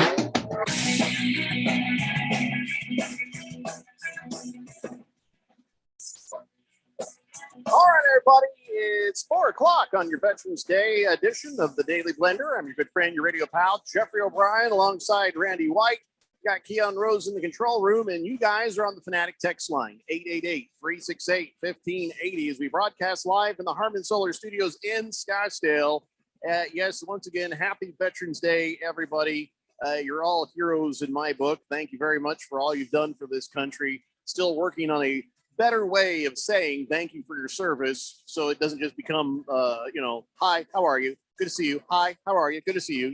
Thank you for your service. Thank you for your service. But until then, thank you for your service does work. Well, but I'm going to work on it. I'm going to sit down at a typewriter. I'm going to come up with a doozy. But hey, listen, I thought we could maybe play a little something called Hero or Villain. Hero or villain. Okay. Yes. We're going to hear some stories and then decide if they are heroes or villains. Coming up, we are going to talk about what's the latest in the NFL. We also have your NFL quarterbacks is God is my witness. We will talk about NFL quarterbacks. And we've got Keon Rose's college football dance party and other assorted things. So, but right now it's time for hero or villain. Now, none of these are heroes like those that served in the armed forces of this country, the real heroes. But this is just, all right, is this guy a hero or is he a villain? All right, so here's one. Now, Randy, I sent you this audio earlier, so let me kind of set you up. This guy goes up and he's recording his gal. And he's like basically saying, hey, we're not going to watch. I'm not going to watch. Hold on. He says, we're not going to watch football. I'm taking you on a date. And so you're like, wow, look at that. And she's like, oh, my God. But listen to what he says and how he does it. Go ahead, Rand. What happened? It's not playing. Oh, good. Yeah, that's fine. Sorry. That's the stop strip for the Daily Blender. Yeah, hang on. Sorry. Your computer just died on you? Let me reset. Hang on. Let me reset here. How long do you think this will take? Okay. Wait. Here we go. I've got a circle here. Here we go. Okay. Here we go. Yeah, crank it up. Here we go. Babe. Okay. Yeah. I decided that tonight I'm going to skip out on Tuesday night football and take you on a date. Really? Yeah. Okay. Do you want to? Yeah. We can go get sushi or something. Yes. Okay, let's do it. Okay. Yay! Actually? Yeah. I figured I'd put a break on football for a little bit just because I feel like we watch it a lot. That is a villain. Yeah. Did you catch that? That's a Tuesday night villain. football. That is a mustache twirling villain from the movies. And he's the smoothness. That's Hey, babe. I'll just not watch Tuesday night football. I'm going to give this to you. And one way, kind of a hero because that's brilliant. I mean, right there. Yeah. But kind of a villain because he's lying through his. Yeah, that's a villain. That's a right villain. Because you're leading her to believe that you're sacrificing something, and you are not sacrificing anything. That's a villain move, man. But isn't it really on her for not knowing? Maybe because if she was actually paying attention to him and his likes and his passions, she would know there was no Tuesday night football, wouldn't she? So maybe she's the villain. Have you thought about that? I have thought about that. And she can know that he likes football without knowing all the days that they are on. That dude's a villain if I ever. Come on. Yeah. All right. Fair enough. I mean, football's on a lot of days. So yeah, it's just, it used to just be, Sunday night, Monday night. And then those are the 2 days you have to worry. Now it's on Thursday. If he likes college football, then, you got Saturday. Come on. That dude's a villain. I also, just from her voice, you have the feeling that, she's, really? Okay. I thought really? The neurons are just not really making the connection. Anyway. All right. So he's a villain. All right. So let's go to the next one. Jason Momoa. Jason Momoa. Is he a hero or a villain? He recently adopted a pig they met making the movie Slumberland, and he I don't know if he named it Manapua or Lao Lao or whatever, but he just loves his pig, and I've heard him call it both. He says, I love this pig. He says, I'll do anything for this. This is my favorite pet ever. And somebody said, so does that mean you're giving up bacon now that you're a pig dad? And he's like, he says Hawaiians eat a lot of pork. So no, I am not. I'm not going to stop eating pork. So yeah, he's a hero or a villain. He has made a pet of a pig, yet he'll eat some ham sandwiches right in front of it. He'll get a little bacon and BLT sandwich going. I agree with Randy. He's a hero. It's a hero because the pig won't know any better. Yeah, you know what I'm saying? The Pigs don't know. Yeah, unless you kill the pig and eat it in front of the little pig. Right. And I wouldn't be surprised if Jason Momoa sees that pig grow up and be like, "You're not cute anymore. You're looking delicious." It's like, you might be more useful to me as a pork butt. That's possible. I think we all agree he's a hero. All right, here's the next one. So this guy, all right, he's out there doing his thing. He's 26 years old, and he's like, "Holy crap, a spider!"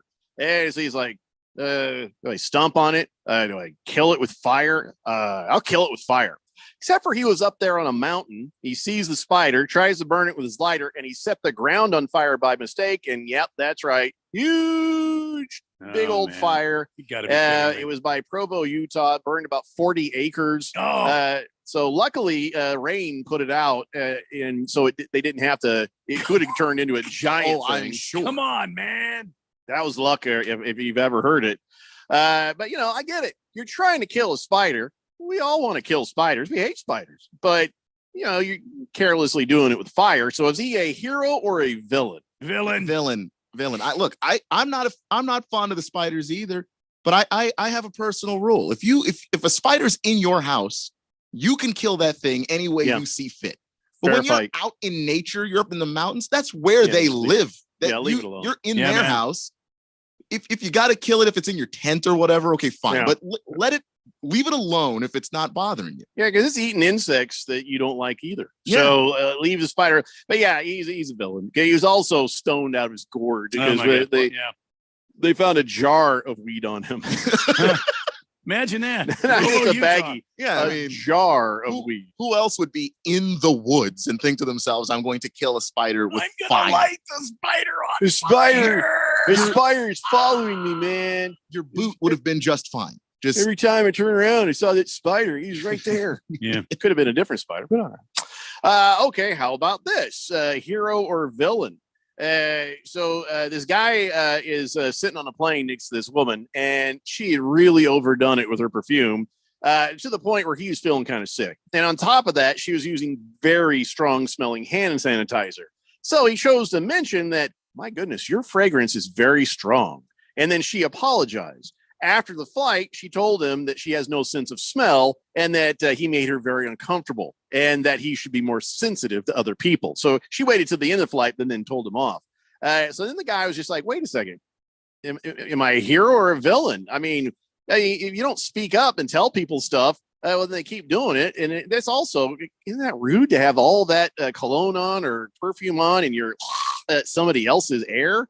And so this one's a little tougher because I've known somebody that didn't have a sense of smell, and that man stank really bad because he wouldn't shower. He would just put on deodorant over the stink, and that made it worse. But all you got to do if you have no sense of smell, make sure you're clean, a couple stripes of deodorant every day, and you're good. Maybe just do that every day. Wash, a couple stripes of deodorant, move on with your life. But spraying perfume all over you, hoping, well, I don't want them to smell that I stink. Well, that makes it worse. So is this guy a hero or a villain for telling a woman she uses too much perfume? I think he's a hero. Me too. I agree. I think it's pretty cut and dry because what's going on there is she has no sense of smell. So she doesn't know what she smells like. Either he is doing this and letting her know that other people might be made uncomfortable by that too. Or you're just letting her know, hey, that's probably a little bit too much. That's not an indictment of her. No. That's her being bad at taking a very valid criticism. He didn't go about it in a disrespectful way. He just made a comment. Probably could have been, my goodness, your fragrance is very strong today. If she would have said something then, he could have said, I didn't know that, but I just wanted to let you know. Listen, he's also doing other people a service by mentioning to this lady around her that, wow, this is very pungent.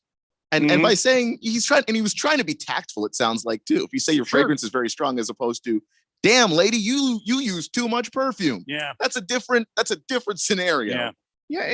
Here's the thing. If this woman, came up to me after the flight and said, hey, you made me uncomfortable, you should be more sensitive to other people, I'd say, I am sorry you have no friends. At least none that are any good, because somebody should have told you this a long time ago. Somebody in your life, friend, coworker, family member, definitely not going to be a boyfriend.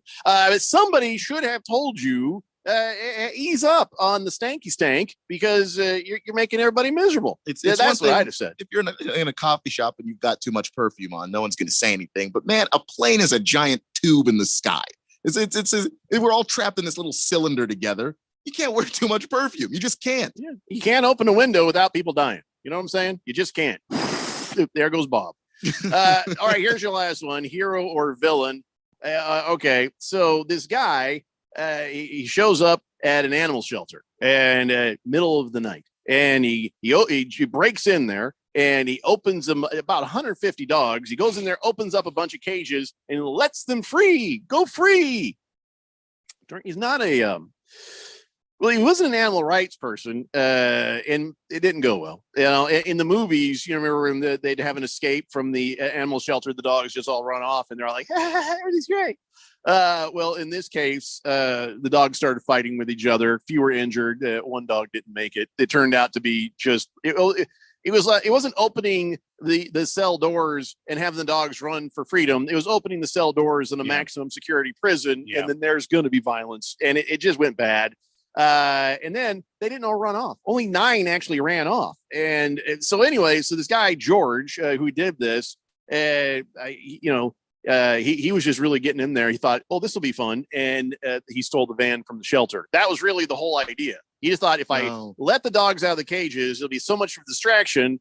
They won't be looking for the van. And well, clearly he was not all there. And so they did find him, and he's now facing charges for burglary, animal cruelty, theft of a motor vehicle. So, but still, hero or villain, he released all the, this is a kill shelter. He released them trying to give them a chance while he was stealing a van. So do you give him hero status for trying to free these animals, or is it just villain status for, doing the deed? Dude's a complete villain. And you talked about some of the ramifications of his actions right there.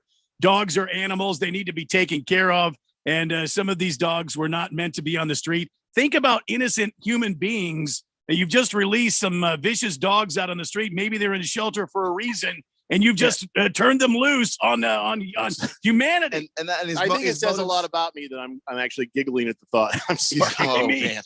His motives were entirely where are all these selfish. dogs coming from? Run, Harold, run! And then you take a shelter's van. Most shelters are, they're already try and work hard to make money. They work a lot off of donations from the public, and you take their van. What kind of a moron do you think you are? And also, where the hell are these dogs supposed to go? Exactly. This is not a homeward bound. Okay, there's not a field out there for them to hang out in. This is an actual city. They may not have a place to go. They'll be just as miserable outside as in a shelter, where at least people are feeding them. Mentioning the movie Homeward Bound, I did think, well, we should probably come up with some names for this movie. The Pawshank Redemption. Oh no. Fast and the Furious. A rover runs through it. The Good, the Bad, the Pugly. Raiders of the Lost Bark. Oh no. You've got Tail. And Cool Hand Lick. So I don't know which one you want to name. But I'm not gonna lie, I'm kind of a fan of Cool Hand Lick. That's all right. Well, we'll give him villain status, and that was it. Just trying to find out who's a villain, who's a hero on this Veterans Day.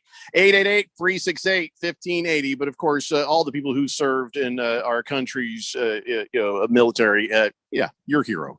888-368-1580. Hefty Lefty says, to be fair, that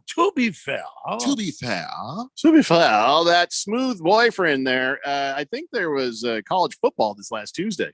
Mm-hmm. But he said Tuesday night football. Yeah, so that's my guess is he's an NFL guy. And so, she's got to figure out which one of these days is actually a real day of football. Mm-hmm. There's no way she can't. Booger Wolf says, I'm excited for all you guys to see what my Niners are going to do the rest of the teams we have left. We're going to show the rest of the NFL nation how to play this game. All right. Niners and Jets in the Super Bowl. All right. Sorry, did you say Jets? Yeah, I think he did. Yeah, you did say Jets. We have a learning disability here. What movie is that from? Come on, I dare you, anyone. Oh, I don't know. We have a learning disability here. Come on. Oh, that's actually, I never tried to do that voice before. That's pretty close. Go, come on. It's a sports movie. Kinda. Cricket's here, man, with me. Field of Dreams. James Earl Jones, when Kevin Costner keeps trying to break in and tell him he has to come with him. And then he starts going at him with a bat. And he's like, we have a learning disability here. Right, he's like coming after him. He's like, you're supposed to be a pacifist. Come on, man. That was pretty good. That was very good. I just learned I need to rewatch Field of Dreams. It's just been a while. Yeah, seeing James Earl Jones going after Kevin Costner with a bat. That was pretty good. Hattie Lefty says, anyone else going to see Elton John at Chase Field tonight? Probably not many people who listen to the show. No. Yeah. I am not. Just yeah. I've got to be honest, though. I mean, it would have been cool to see him back in the 70s or 80s. You know what I mean? When he was rocking and he had his full voice. Now, I don't know. Does he have a full voice? Usually when you get to be like 85 years old, which I believe he is, when you get to that age, you don't have that full voice. Like even Paul McCartney, you know, it doesn't have the same voice that he used to have. Yeah, but you know what? It would be cool to see him one last time go through all of his. I'm sure he's going to spend quite some time on stage, and he's going to hit everything that he can. So I you know what? Enjoy the concert. I think it'll be a good show. Yeah. I didn't even know he was performing here. Well, he's never going to do concerts again, is what he says. Like he said the last time and the time before it. But he says he's never. I don't know. I just guessed. But they also said that his final concert would be on the Disney Channel for some reason. And so 75 years old. So you always have Disney, I guess, if you can't get a ticket. I suppose. Are you seriously going, Hefty Lefty? Really? You're going to that? That's cool. All right. Jag Dog says, Field of Dreams. You're right. Let's see. Last Optimist says, about the Qatar, FIFA knew exactly what would happen when they awarded the World Cup to Qatar. They just looked at the piles of cash that Qatar was bribing them with and said, hey, sounds good. Yeah, Qatar, they did not care. Qatar is barely a country and more a place for, rich people from Saudi Arabia to hang out. That's, so they had the money to bribe FIFA, but they don't have the infrastructure for this. This is a bad idea. This World Cup is just a bad idea. Yep. But, that's what you get, I guess. If only Andy Dalton would try that pass. We could call it the rectum rifle. I wish I could tell you who said that. Damn near killed him. But it has not shown up on the screen yet. You know what? Maybe with that, we take a break. We come back. Let's talk about some NFL football. It's a Daily Blender here on 1580 The Fanatic. This is a special alert to all Americans who own a vehicle with less than 200,000 miles with an auto warranty about to expire or with no warranty coverage at all. Due to a decline in the economy, CarShield is announcing a low-cost month-to-month vehicle protection plan that is now available to the public to save any driver out-of-pocket expenses on future auto repairs. Call now to find out how you can pay almost nothing for covered auto repairs. Yes, you heard that correctly. Pay almost nothing for covered auto repairs. An open phone line has been established for all drivers to call for a free quick quote. Call 800-813-8757 now. Drivers who are covered will not have to pay for covered repairs again. This protection plan is at an all-time low. Additionally, drivers who activate this vehicle protection today will also receive free roadside assistance, free towing, and car rental options at no additional cost. Call us for your free quick quote today. 800-813-8757. That's 800-813-8757. What do you have to lose? Call 800-813-8757. Again, 800-813-8757. One of the things I love about betting on the NFL is that I'm always finding new player or game props that I like. Hey guys, it's Stephen McCollum, and what's cool about FanDuel Sportsbook is you can combine these props with other bets from the same game to score an even bigger payout. Same game parlay is just one of the reasons I bet with FanDuel. It's easy to use. Live betting allows you to place a bet fast during a game if you see a trend you like. All my friends use it, and you get fast withdrawals when you win. There's no feeling like nailing a same-game parlay bet, so lock into your bet today on FanDuel Sportsbook. And if you're new to FanDuel Sportsbook, sign up today with promo code Steve1580 for your no-sweat first bet up to $1,000. That's promo code Steve1580. Make every moment more with FanDuel, official sportsbook partner of the NFL. 21 plus and present in Arizona. First online real money wager only. $10 first deposit required. Bonus issued as non-withdrawable free bets that expire 14 days after receipt. Restrictions apply. See terms at sportsbook.fanduel.com. And if you have a gambling problem, call 1-800-NEXT-STEP or text NEXT-STEP to 53342. If you're an IT professional looking for an opportunity with great benefits and the freedom to creatively solve problems in a career with great growth potential and a team environment, look no further than Affinity Technology. Serving the Valley since 1992, Affinity Technology is looking for a level 1 tech to develop and deliver excellent solutions and outstanding customer service. Visit atechaz.com/jobs and get started with your future today. That's atechaz.com/jobs. Here we go, boys! Sunday night, the electrifying Chargers head north to the Bay Area to face a refreshed 49ers squad. The Chargers have had some tough luck lately. Can the Chargers get rolling against the 49ers team that has had a nice long layoff? It's the Chargers at the 49ers on Sunday Night Football. On your home for the NFL in the Valley, 1580 and 99.3, The Fanatic. And always on at 1580thefanatic.com.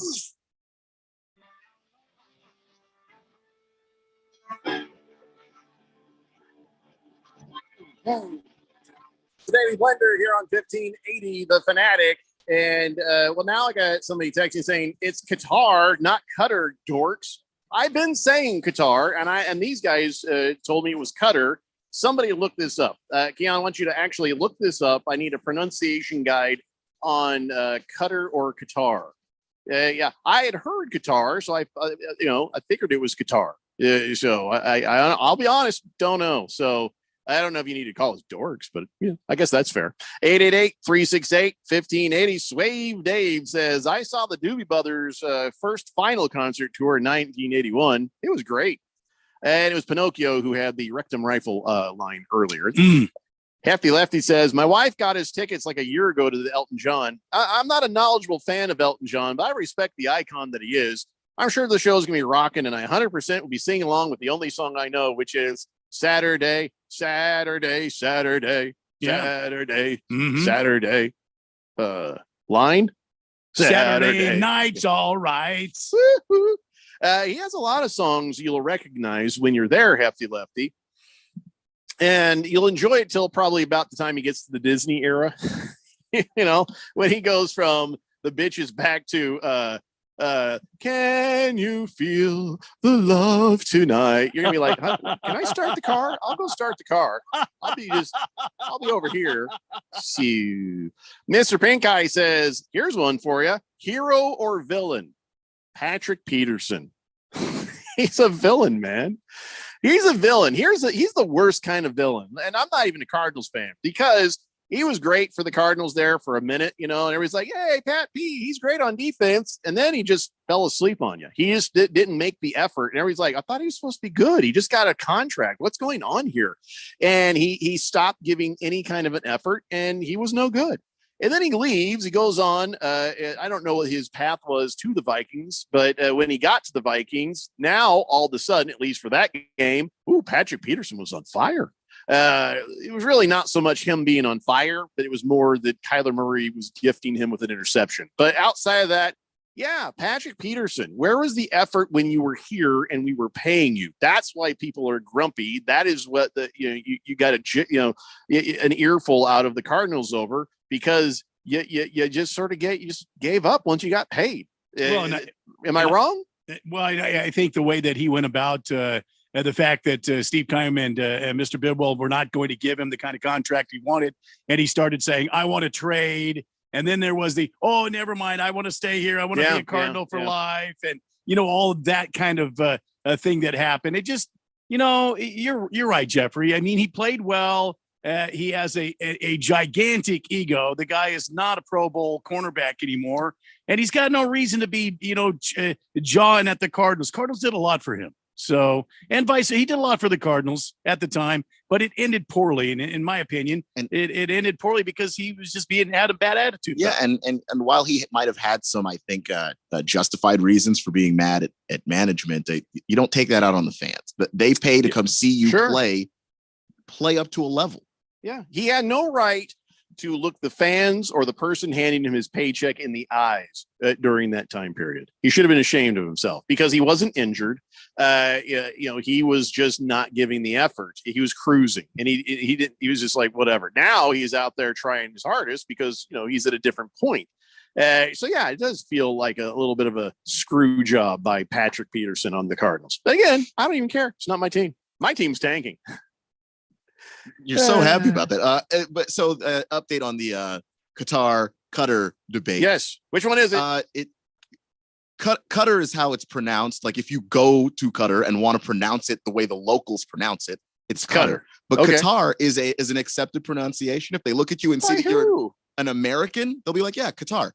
Well, why don't That's we right. just call it Qatar then? If it's the appropriate way to go. I don't know, but yeah. Well, now I'm still confused. What should we say? What is more universal to the people in this country? Because the audience needs to understand when we do all this soccer talk we're about to do.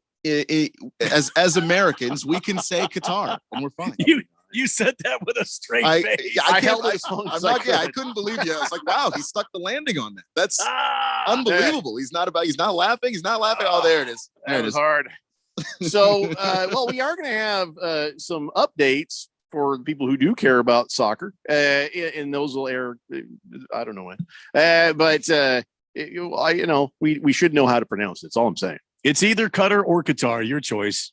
Both ways works. Both is what ways Keon's works. trying to say. Most people in the West, so Europe, America, Canada, most of us say Qatar, and they're cool with that. Well, I don't know who this is on the text line 3103. Are you a new texter calling us dorks when we're right? Even if we're wrong, we're right because we're all right. Everybody's right because if we're in the country, we'll call it Qatar. But if we're out of the country, we'll call it Qatar.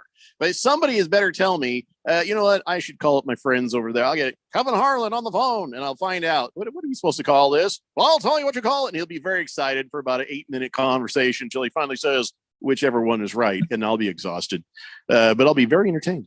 Anyway, I always remember Tom Brokaw calling it Qatar. Well, he was using it with the way they said it there. If it's good enough for Tom Brokaw to say Qatar, I'm going to say Qatar. What was he talking about it for? Well, he was talking when he was still a news anchor, and he was talking about the war over there. Qatar was a big part of that. The whole Iraq Which thing. war?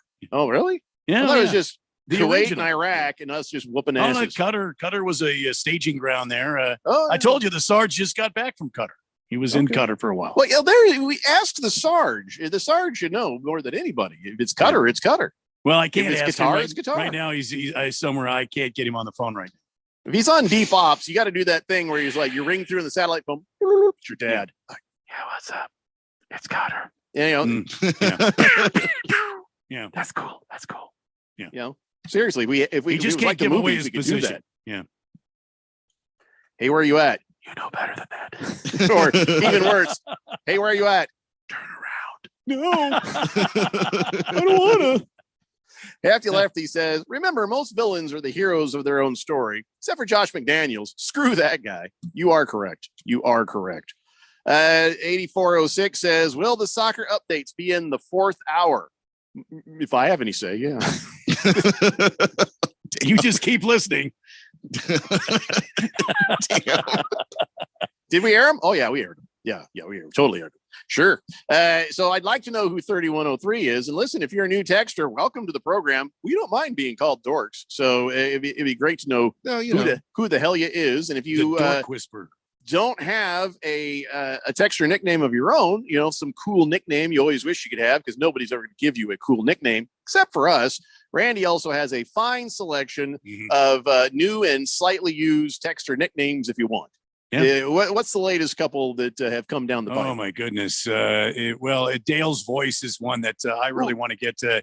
Helly's puppet. That's another one. There needs to be a Manimal Truck Stop, but it's going to take some really cool new texter to use Manimal Truck Stop. Yeah, that's somebody that you have to know they are going to text in quite a bit, so I can say Manimal Truck Stop. Let's see. There's Bearded Turd, Pooh's Honey Pot, the Rim Roller, Slimy Little Bastard, Trouser Trout, the Blind Pilot. Did I say Blind Pilot? Oily Stool, Magic Lube, Randy's Big Meat, Butter Pits. Jesus. I don't think we'll do that one. Poo Particles.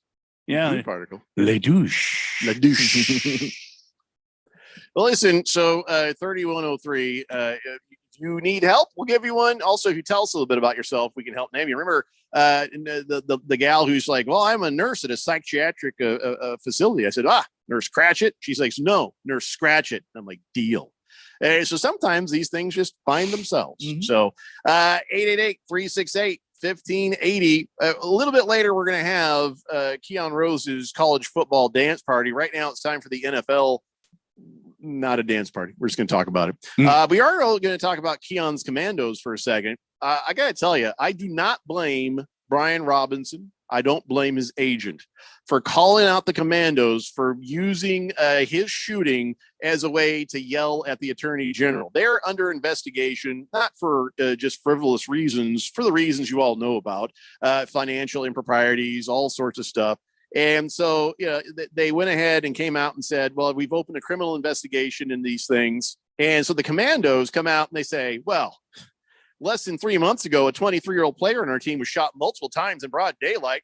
Despite the out of control of violent crime in D.C. today, I guess the Commandos learned for the first time on Twitter that the Attorney General is going to hold a press conference to make a major announcement related to our organization, basically saying, you have all this violence happening out there and you're just going to waste time with us when you should be out there getting the violent thing.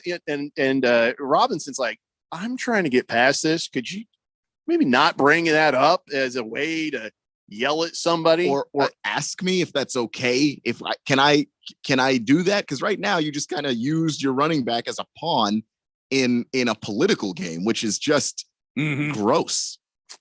I mean, we all have enjoyed seeing him come back, find the field, and actually get to play 6 weeks after he got shot.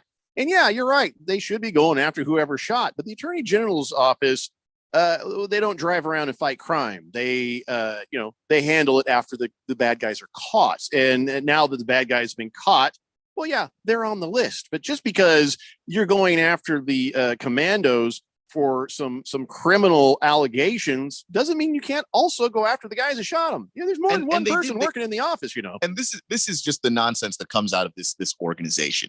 And this is the chief one reason why Dan Snyder's got to go. You're doing a gross, disgusting, crappy thing by using Brian Robinson as this pawn so that you can try and make the Attorney General look bad. And you didn't even do it correctly because they caught the guy. So what point are you trying to make? So, of course, the agent for Brian Robinson says, well, up to an hour ago, the Commandos had handled the Brian Robinson situation with care, sincerity, and class. And he says, I was grateful for that. But, now I don't know who's behind this. But, this is not good. This is not good. Whoever is hiding behind this statement, not one of the good guys. I know. It's Daniel Snyder. The agent can't come out and say it because Dan's particularly litigious. So if he feels like you're accusing him of something, he will try to sue you. So you just can't come out and say it. But this is exactly the kind of chicken bleep thing that Dan Snyder has done to pull because the statement was not put out officially. It was put out on Twitter by somebody who didn't put their name on it. That sounds like Dan Snyder. That reeks of Dan Snyder. Yep. And Dan Snyder, who seemingly seems to find new lows morally over and over and over again, should still be ashamed of himself. I wonder how many verified accounts on Twitter now have Dan Snyder's name attached to them. I mean, there's a Twitter account I followed for years and years and years that got verified recently, and it was called Damn Snyder. And yeah, basically he tweets as though he's Dan Snyder. It's an amazing Twitter account. It's one of my favorites. Oh man. And I noticed that the verification for a lot of people got pulled down today. I think they rolled it out and then rolled it back once they realized all the impersonations were going on. Well, hey, if Twitter disappears or gets weird, we'll see you all on Facebook because that's the only thing I know to do right now. I don't know. I'm not Instagram-y, Snapchatter, TikTok-y. We'll just all go back to Facebook till we'll regroup there, and then we'll figure out where we're going next. 2/3 of us will. Okay, Randy, that's fine. I'm not going to tell you how to live your social media life or lack of one. I don't even remember my Facebook password. I haven't been on so damn long. Hefty Lefty says, I'll come out publicly against Dan Slither Snyder. Oh, Dan still gets perms. Ooh. That's pretty. That's a wow. Dan's riveting down. I mean, that's far from his biggest crime, but thanks. Hey, speaking of owners, for the Commandos, somebody else has entered into the conversation. I don't know how you feel about this, but Red Sox owner John Henry possible bidder for these Commandos. No kidding. I'm okay with that. I mean, like the way the Red Sox have been run over the last however long. I'm not a big Red Sox fan. In fact, I don't like them, but that's got nothing to do with if he owns my team, then okay. Okay with that. I mean, you have to admit the Red Sox, a successful franchise. Yeah. That and that's the thing. That's all I want. I want somebody who is competent, who's going to put the right people in charge, not put their thumb on the scale when it comes to, hey, I want to draft that guy out of the blue. Your scouts have done their evaluation process, and then here comes the owner of the team trying to figure out who he wants. I think John Henry's kind of hands off enough that that's going to work out. He's going to have the money. I mean, he already has the money, but he just started selling the Liverpool of the Premier League, and he's going to get about $4 or $5 billion out of that. And after he pays off some debt, whatever, he'll have some billions to throw around. He could probably be the major part of some group that wants to get in there. I just hope he doesn't answer what's his name, Byron Allen's calls. Really good. By the way, speaking of bad comedians, you hear old Gallagher died today. Yeah. Unfunny prop comedian Gallagher. He died. I don't know what of, but I had not heard that. No. I would assume embarrassment, but whatever.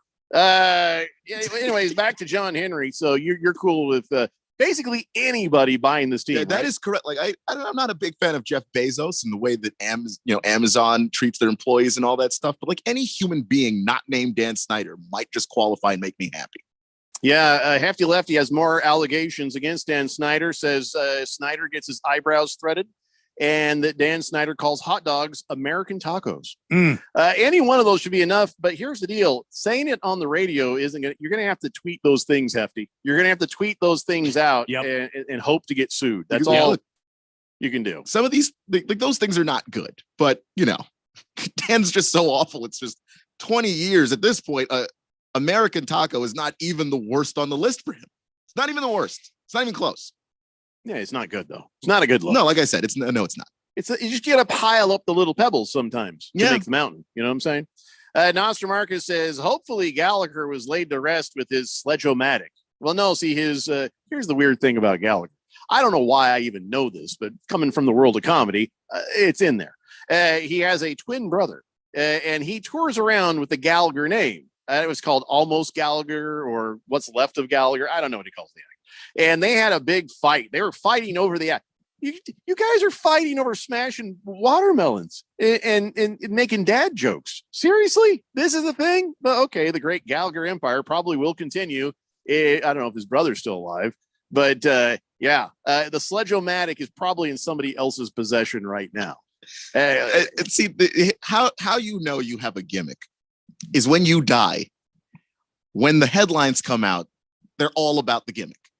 Comedian known for smashing watermelons dies not at 76. That guy's hilarious. We're sad he's gone. It's dude who smashed watermelons from the 70s until, well, it was really sad how old he got. like when Norm Macdonald died, it was just like great comedian dies.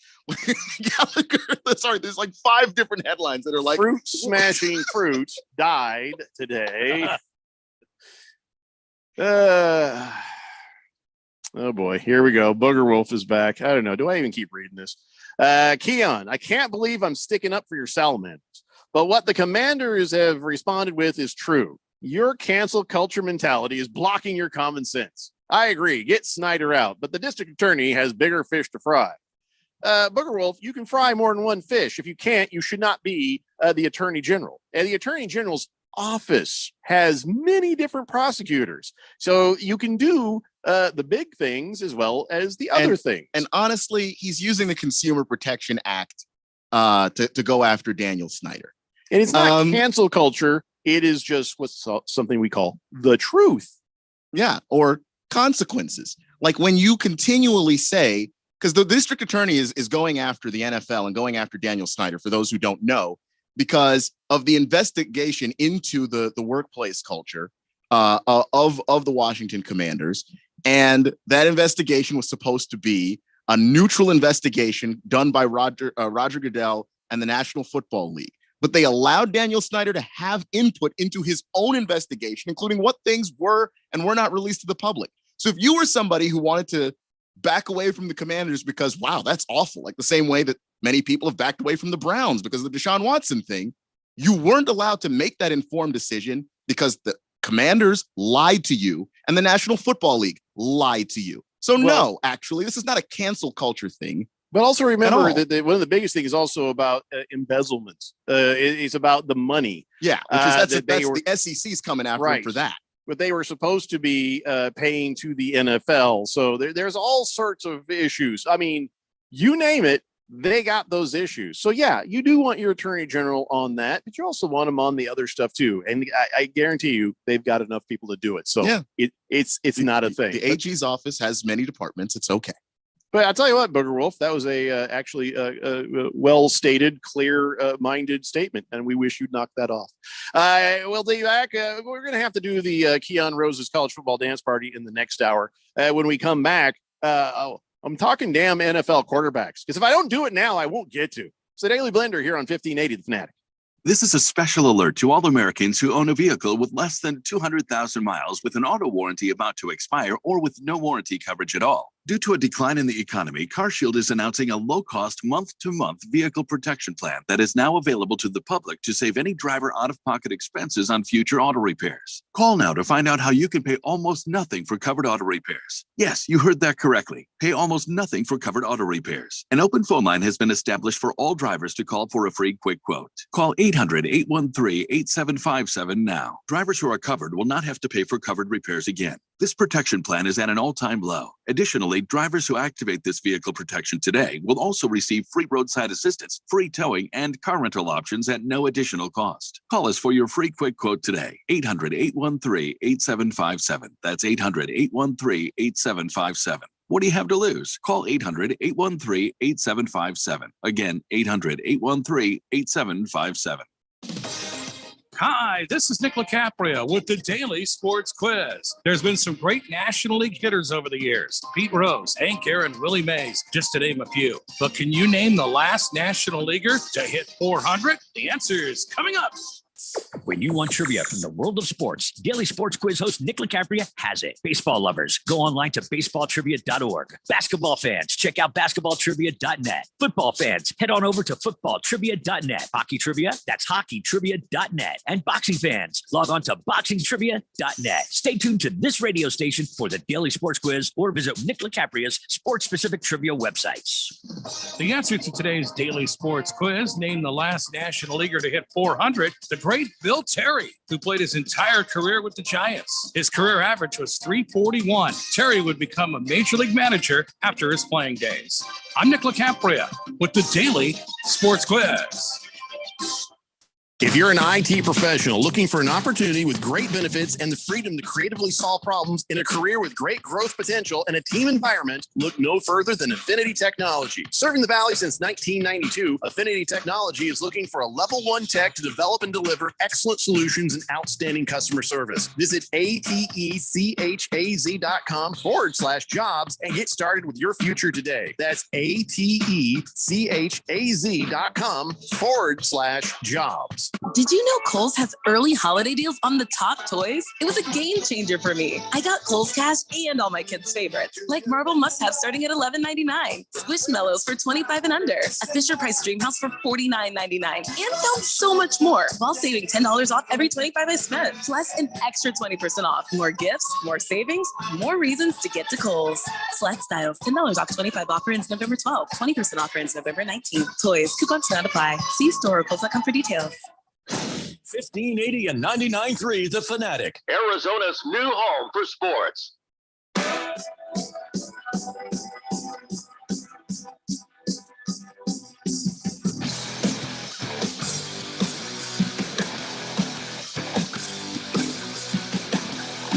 Stay Blender here on 1580 The Fanatic. All right, so Slim Shady is saying, I don't think it's really Slim Shady, but that's the name I saw, says, Keon, if Henry buys the Red Sox, he won't keep any of his own players and overpays any free agent who may or may not work out. I think he's a little confused. The dude from the Red Sox might buy the Commandos. I think, I don't know if we're talking about the same thing here. That might be actually no. That's Berg. That's Berg saying that. Does that make any sense to you? He's a Red Sox fan. I think he's trying to tell you that if he buys the Commandos, he won't keep the good players around, and he'll overpay for any free agent. I don't think he's going to treat. He's the owner of the team, though. He's not the. He should. That means his general manager's bad, but that doesn't mean he's a bad owner. Hire a good general manager. So are you all right if I just go ahead and do my quarterbacks right now? Because I want to talk about NFL quarterbacks. Let's do it. Is that okay? Because I know we were supposed to do the Keon Rose's college football dance party, but if it's a real party, it can be on the later the better. Actually, The party don't start till Keon gets going. So you talk about your quarterbacks here, Jeffco. Yeah, and if it's real early, then people are still eating dinner. They're not going to go to the dance party. Right. Yeah. So, all right, let me talk about some NFL quarterbacks. I'll start with Kyler Murray. That's right. Kyler Murray, Randy. Turns out Kyler Murray and Buda Baker will be game time decisions. Okay. Can somebody tell me what happened to Kyler Murray? It's hamstring. Tweaked his hamstring. Tweaked his hamstring. All right. Colt McCoy will start if he's able to not get past it. Trace McSorley is third string, so you'll be fine. You'll have people there. If Kyler Murray doesn't play, I keep going back and forth with my pick because at first I said, yeah, absolutely going to be the Rams. Then they're like, well, about Matt Stafford. I'm like, oh crap. All right. Absolutely the Cardinals. And they're like, oh, Kyler Murray not going to play. Son of a bitch. If I got to go between two backup quarterbacks, which team do I take? Well, I mean, last year, I think it wasn't a old Gunnar Robinson there. Was it Colt McCoy? Well, wasn't he? He was 2-1 last year in relief, was he not? I believe. Yeah, I believe he was. Yeah, he did all right, mostly because nobody had film on him. But look, man, I'm just saying, he throws relief, and we beat the sheep herd. That's all. Listen, I'm still taking the Cardinals, even if Colt McCoy is throwing on the hill that day. Okay, who's the backup again for Trace McSorley? Stafford, John Wolford. Come on, man. All right, back to the Cardinals again. Yeah, you're right, Randy. You're right. I'm moving back. I'm sticking with the Cardinals now. Stick with the Cardinals. 0349 says, yes, use Colt. I'm taking it you're a Rams fan. And also, I do not see a name on here for you. So why don't you go ahead and let us know who you are. If you're an existing texter or if you're a new texter, welcome to the program. And let us know that too. So, Kyler Murray, game time decision, Buda Baker. Has there been any word from practice today that maybe, gives you an indication of what we can expect? I haven't heard anything. I get all the Cardinal alerts, and I haven't seen anything that would. It's a game like you said, game time decision, and that's the last thing I saw. Boomer, what are you talking about, man? He's like, there you go again. You've never liked Colt McCoy. I don't have anything against Colt McCoy. He's a backup. He's a backup quarterback. He's not great, but he's not a bad backup. I don't have anything against him. He's smart. He's on top of everything. He knows where to go with the football, but the arm strength is limited, and it does limit him and the offense. And sometimes. he's a longhorn along. Yeah, I've got a magazine at my desk with Colt McCoy on the cover from when Texas won the Big 12 championship. I listen. Longhorns. I love Colt McCoy, but I think Boomer's just grumpy at me. He's like, I don't even think you've watched the guy play, Jeffrey. Look up some stats in the guy, then spout off. I think that this I spout off when I want to spout off. Yeah, I don't know. And I have an understanding of who Colt McCoy is. And yes, I have seen him play. And the word unremarkable keeps coming to mind. I'm sorry. That's just a fact. As far as comparatively to your starting NFL quarterback, Colt McCoy is exactly where he is supposed to be, behind another quarterback. And there's nothing wrong with that. No, that's awesome. He's making more money than any of us holding that damn clipboard. And if you made it to the league, that's a win unto itself. Nurse Scratchit. So Nurse Scratchit, are you a Rams fan or a Cardinals fan when you say, yes, use Colt McCoy? I'd sure like to know. I'll tell you what, I was feeling pretty good about the text line working because those people are still working on it. But then this last 20 minutes, I feel like we're heading for a change. I'm just saying. So hang in there with me, guys. Please hang in there. And she says, I think she's a Cardinals fan. She's like, Colt McCoy can actually see down the field. Yeah, but he can't 100%. throw down. There we it. go. What? There we go. What? That's the part that I seem Keon, to kind of. You're overthinking it. She says he can see down the field, and that could mean 10 yards. That could mean 15 yards. He can see more of that area of field than Kyler Murray. I'm not even trying to be funny. No, I don't disagree with you, but okay. The problem with the Cardinals is not the stuff 10 yards and in. Like Kyler's been okay on that stuff. It's been the deep ball stuff is just he can't see far enough to make it down there, and they're not rolling him out of the pocket as a solution to that problem. Right. Yeah, $14 million Colt McCoy has made, according to Boomer Sooner. So yeah, don't worry about him. He's fine, but he's not a great quarterback. He's an adequate backup. And that's all I'm saying. I think this is his fourth team in his career. That's not an accident. Yeah. All right. So moving on, they are taking it literally 1 hour at a time with Josh Allen. Josh Allen's elbow injury is nagging, and they're working on it. I think it's a thing where he's like, I think it might be better. And they're like, well, maybe you better be careful throwing. And then maybe I'll try a little ow. Okay, let's just see how it goes. I feel like they need to just shut him down for the weekend. Yeah, I agree with you. Listen, it would be great to have a win against Minnesota, but it's also not bad to have a loss against Minnesota right now. Yeah. If you have to take a loss, take it against Minnesota, man. Right. And I know live to fight another day. And I know they're concerned because they're at the top of that division, but the Jets are 6-3. The Dolphins are 6-3. They're 6-2. They're only at the top because they have fewer losses. So I understand being worried about that, but Josh Allen is a generational quarterback with his build and what he can do. Don't break him. That's the franchise. You want this guy to be your quarterback for the next 10 years. Don't break him trying to make the playoffs in 2022. Right. When you want him to be your quarterback until 2032. Now my pick automatically changes to the Vikings, but don't count Case Keenum out. Again, the same Colt McCoy effect. Nobody has any tape on this guy. You don't know what the hell he's going to do. And he's got a strong arm. When he was the quarterback in Minnesota, you remember the Minneapolis Miracle? That was Case Keenum. And he threw it to Stephon Diggs. So I think that if you put weapons, he's got a strong arm. He'll be serviceable while Josh Allen's recovering. Sorry, Randy, you and I started talking at the same time. What were you saying? No, that's okay. I forgot what I was gonna say. Damn, because I forgot what I was gonna say. Happens to the best of. I just said what I was going to say. So can you say it again? Because we both forgot what we were going to say. What you're going to say?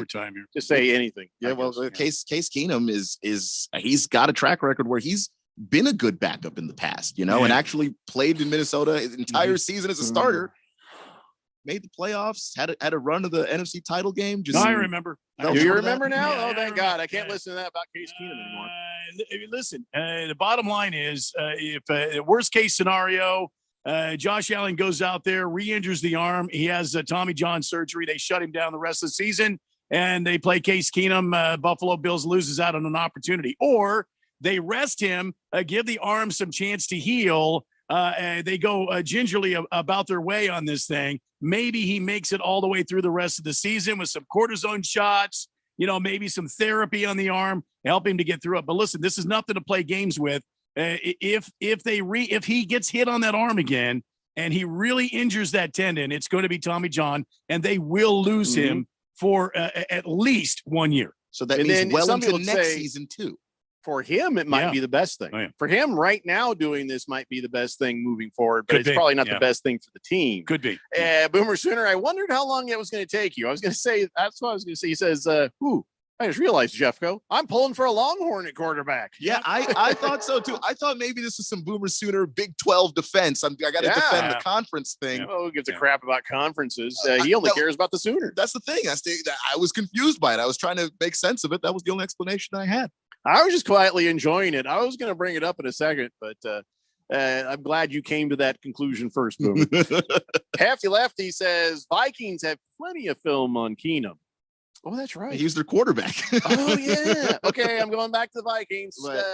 Definitely picking the Vikings. He's got Steph Diggs and Gabe Davis to throw to. I think he'll be all right. How long ago was Case Keenum on the Vikings? Oh my God, I think he's like 3 years removed from that now.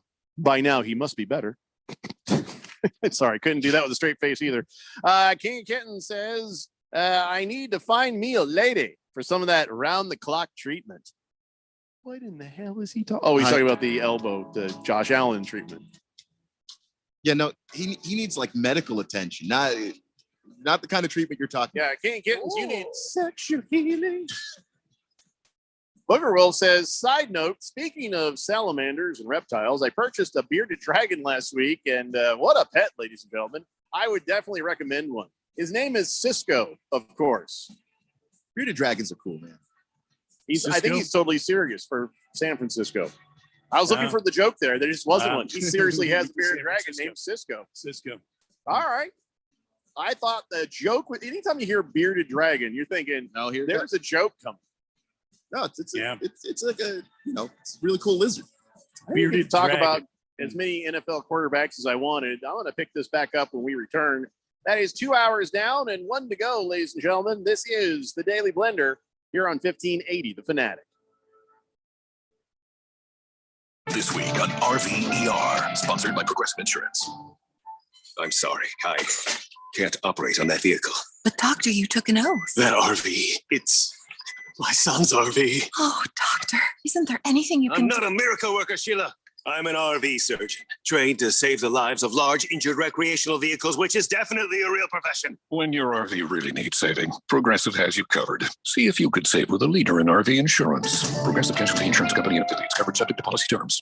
Come on, we're going to be late to the cookout. I was just packing up my famous mac and cheese. I hope you packed the Pepto, too. Huh? Pepto-Bismol provides fast relief from heartburn and indigestion. You know, that uncomfortable feeling after you eat too much and after the deviled eggs, baked beans, and barbecue ribs. You're going to need it. Barbecue ribs? I should probably pack an extra shirt, too. Good call. When you have nausea, heartburn, indigestion, upset stomach, diarrhea. Pepto-Bismol. Use as directed. Keep out of reach of children. Are you currently in the market for a jumbo mortgage? If so, you need to check out the Life Changer loan. Our average jumbo client saves well over $500,000 in interest compared to their traditional mortgage alternative. On a Life Changer loan, you can do your banking inside your mortgage, which means you pay 100% principal first, and you can quickly pay down, pay off, and borrow back as you please. It's not magic, it's just math. So check us out at lifechangerloan.com. That's lifechangerloan.com. Arizona Mortgage Broker number MD1002031, NMLS number 1863775. Life Changer Loan Corp is an equal housing lender. Are you a planner? Do you like to plan ahead? Then, of course, you already have a plan to call Harmon Solar, right? Bruce Jacobs here. It should be at the top of your list to get solar now and enjoy huge savings next summer. Up to 85% on your monthly bill with zero down and no payments for 12 months. Then you can plan what to do with all that extra money. Harmon Solar is a family-owned, women-owned, local company that uses top-of-the-line equipment. Call Harmon Solar 800-281-3189 or go to harmonsolar.com. Phoenix is excited to host the Super Bowl this year. But did you know that we will also see the biggest increase of sex trafficking that our valley has ever experienced? Traffickers are opportunists. They love huge events because the demand multiplies. Our valley is considered a hotspot for sex traffickers, and your daughter, niece, wife, or neighbor could be their next victim. CC's Hope Center needs your help. The mission of CC's Hope Center is to improve the life and future of young women who are victims or at risk of human trafficking and sexual exploitation. CC's Hope Center is funded only by our donations. Everyone knows Basil Baz from Blacklist. He's the keynote speaker this year at CC's Night of Light fundraiser on November 16th. It'll be an exciting event you will not want to miss. You'll also hear some uplifting success stories and learn more about CC's Hope Center. Please register today or give a donation at ccscenter.org. That's CECES center.org. KQFN Tempe. Also transmitting on K25CD Phoenix at 99.3 FM. And K240U Mountain Hills at 95.9 FM. Veterans of the blue and the gray, I accept this monument in the spirit of brotherhood and peace. There can be no greater service to our country and no source of pride more real. Today, Veterans Day, as we do every year, we take that moment to embrace the gentle heroes of Vietnam and of all our wars. As our forces fight, they and their families are in our prayers. The brave Americans serving our nation today in the Persian Gulf, in Somalia, and wherever else they stand are testament to our resolve. They deserve to know that their elected leaders who voted to send them to war continue to stand behind them. So thank you for your service, and your sacrifice.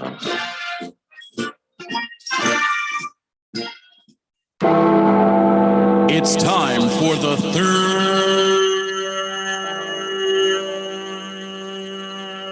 hour. All right, people, settle down because it's time. Time for what? Showtime. When does it start? Right now. 3, 2, 1. Let's get on with the show. Let's do it.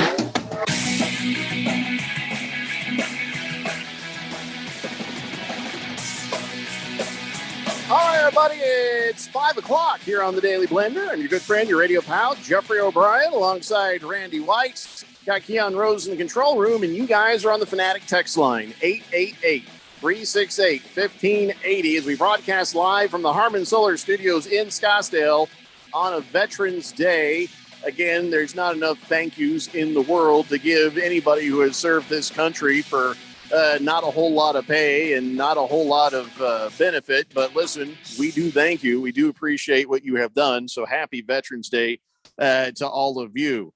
It's a strange day when you start talking about bearded dragons. And of course, here come the texts. You know what I'm saying? Here come the texts. So Booger Wolf is having moments of lucidness, I think. Yes. Okay. And he has informed us that he has purchased a bearded dragon, which he's named Cisco. Yes. Because he's a 49ers fan.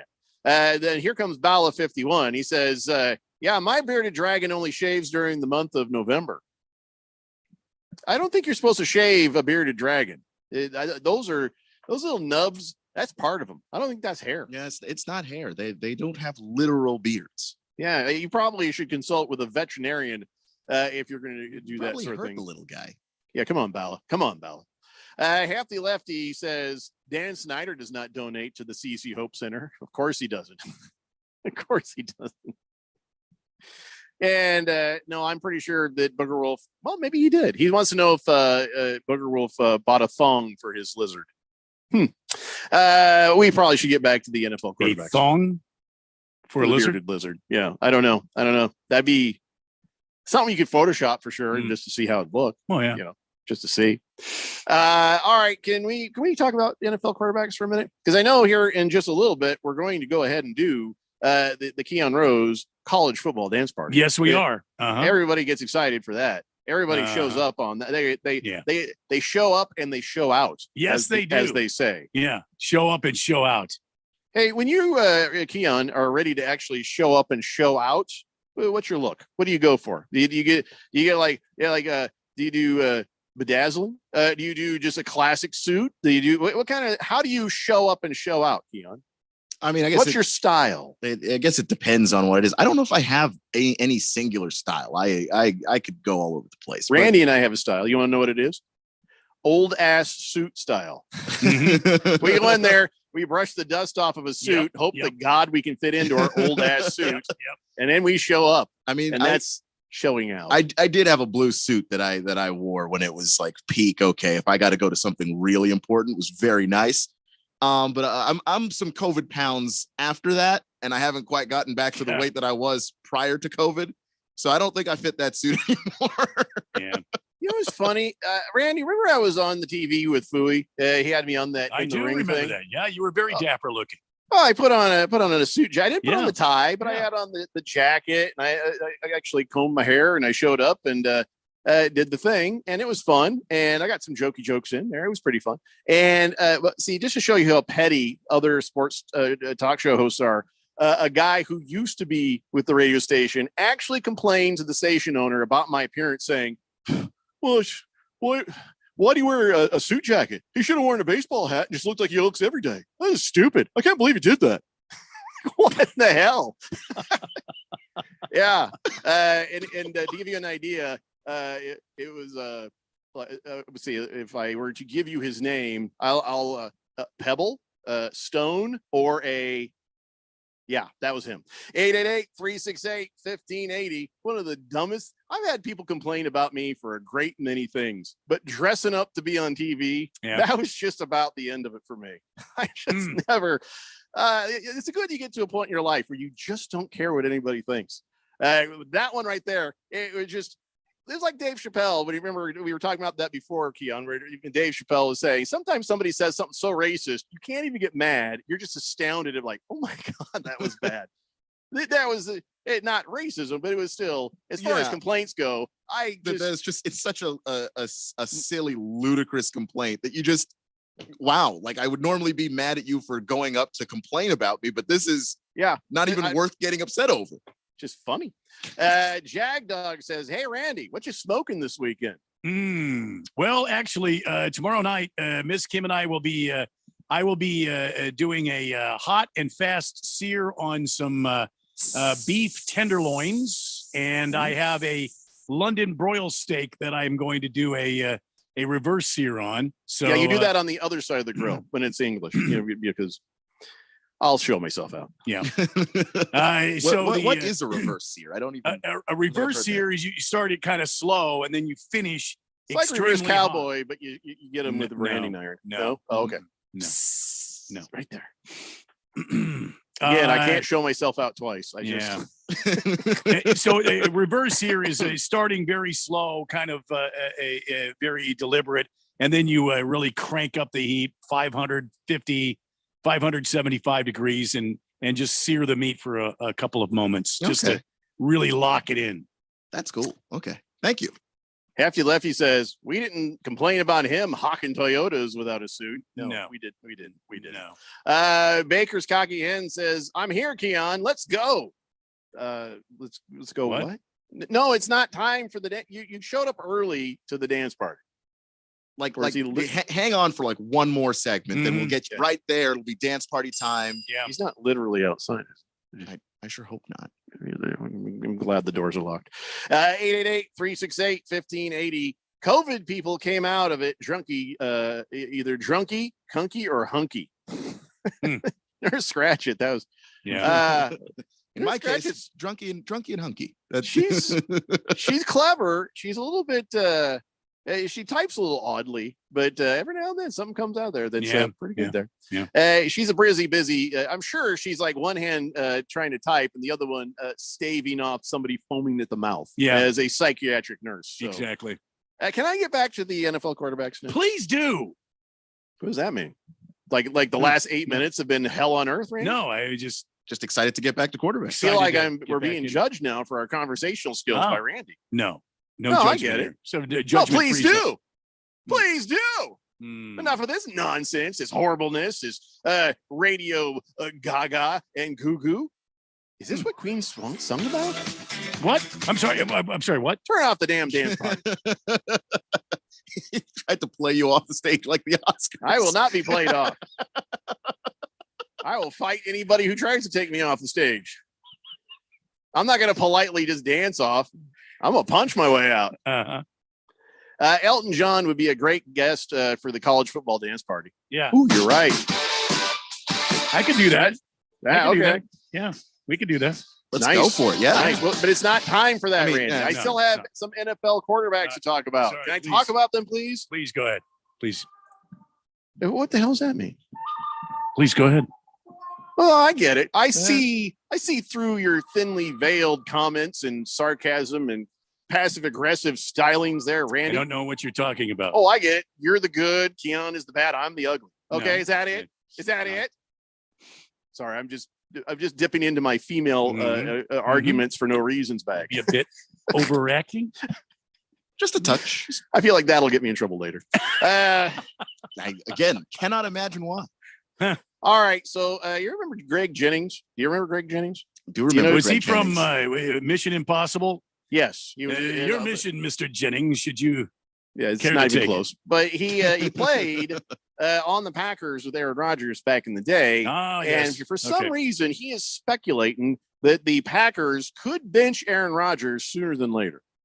Because if you've got a lost season, not that Aaron Rodgers is the problem or is bad, but maybe you go with Jordan Love now, just kind of see what he's got. Let him just take the team while it stinks. Oh, come on. And let him get some experience. Come on. I'm asking. Greg what Jennings do you think? has been in an NFL locker room. That is nonsense. Until the season is mathematically over. And it does have to be mathematically over. You're not far from that. Not far, but you're not there yet. If it is, you think that old greasy hair is going to he's going to take this lying down? You think he's going to go to the bench and willingly put his ball cap on and play second fiddle the rest of the rest of the season? Can I tell you why? He might just sit back and be like, making money, and then I'm not injured, and I'll still be good at doing this. But that's not because him. Remember earlier this week, it's all about ego with him. I'm still the reigning two-time MVP offensive player. I'm still going to be out there competing. If you want to talk to me, you know where you'll find me, in the middle of the huddle. It does. I don't know. Inspiring man. Yeah, it's money is not the issue. It's his ego. It's all about his ego. Yeah, but also I think Matt LaFleur could comes to play here a lot. You cannot bench Aaron Rodgers in favor of Jordan Love with everybody knowing what Jordan Love is. Not great. Not great. If Aaron Rodgers can't do it with these receivers, I don't know what the hell makes you think Jordan Love is going to figure it out. Yeah. But Guys, also, it's not me saying this. This is Greg Jennings. This is Greg Jennings. I'm directing. I feel like this I'm getting the brunt of this. It's not lashing out at me. It's not you. This is directed at Greg Jennings because Greg Jennings has been in that specific locker room. You know better. NFL guys will all tell you, they don't want a coach giving up on their season until they're eliminated. Yeah, the only way anything like that happens is if Aaron Rodgers goes, "Oh, my hamstring," and he sits out a while just because he's sick and tired of it and doesn't want to abuse his body. But you're right; he does have that hero complex, Messiah complex kind of thing, just by his last comment. So, and it doesn't matter what Greg Jennings thinks. It doesn't matter what Aaron Rodgers thinks. The Packers simply would never ever actually do that. They would not just take him out. They're like, all right, hit the bench there, Rodgers. We're going with Love now. And not only that, do you think the Green Bay faithful would come and watch what's his name? Gordy Love. Gordy Love is not enough to get them out there. And here's the problem too. If you go out there and run Jordan Love out there, well, let's just go see what we have. And he's awful. Oh yeah.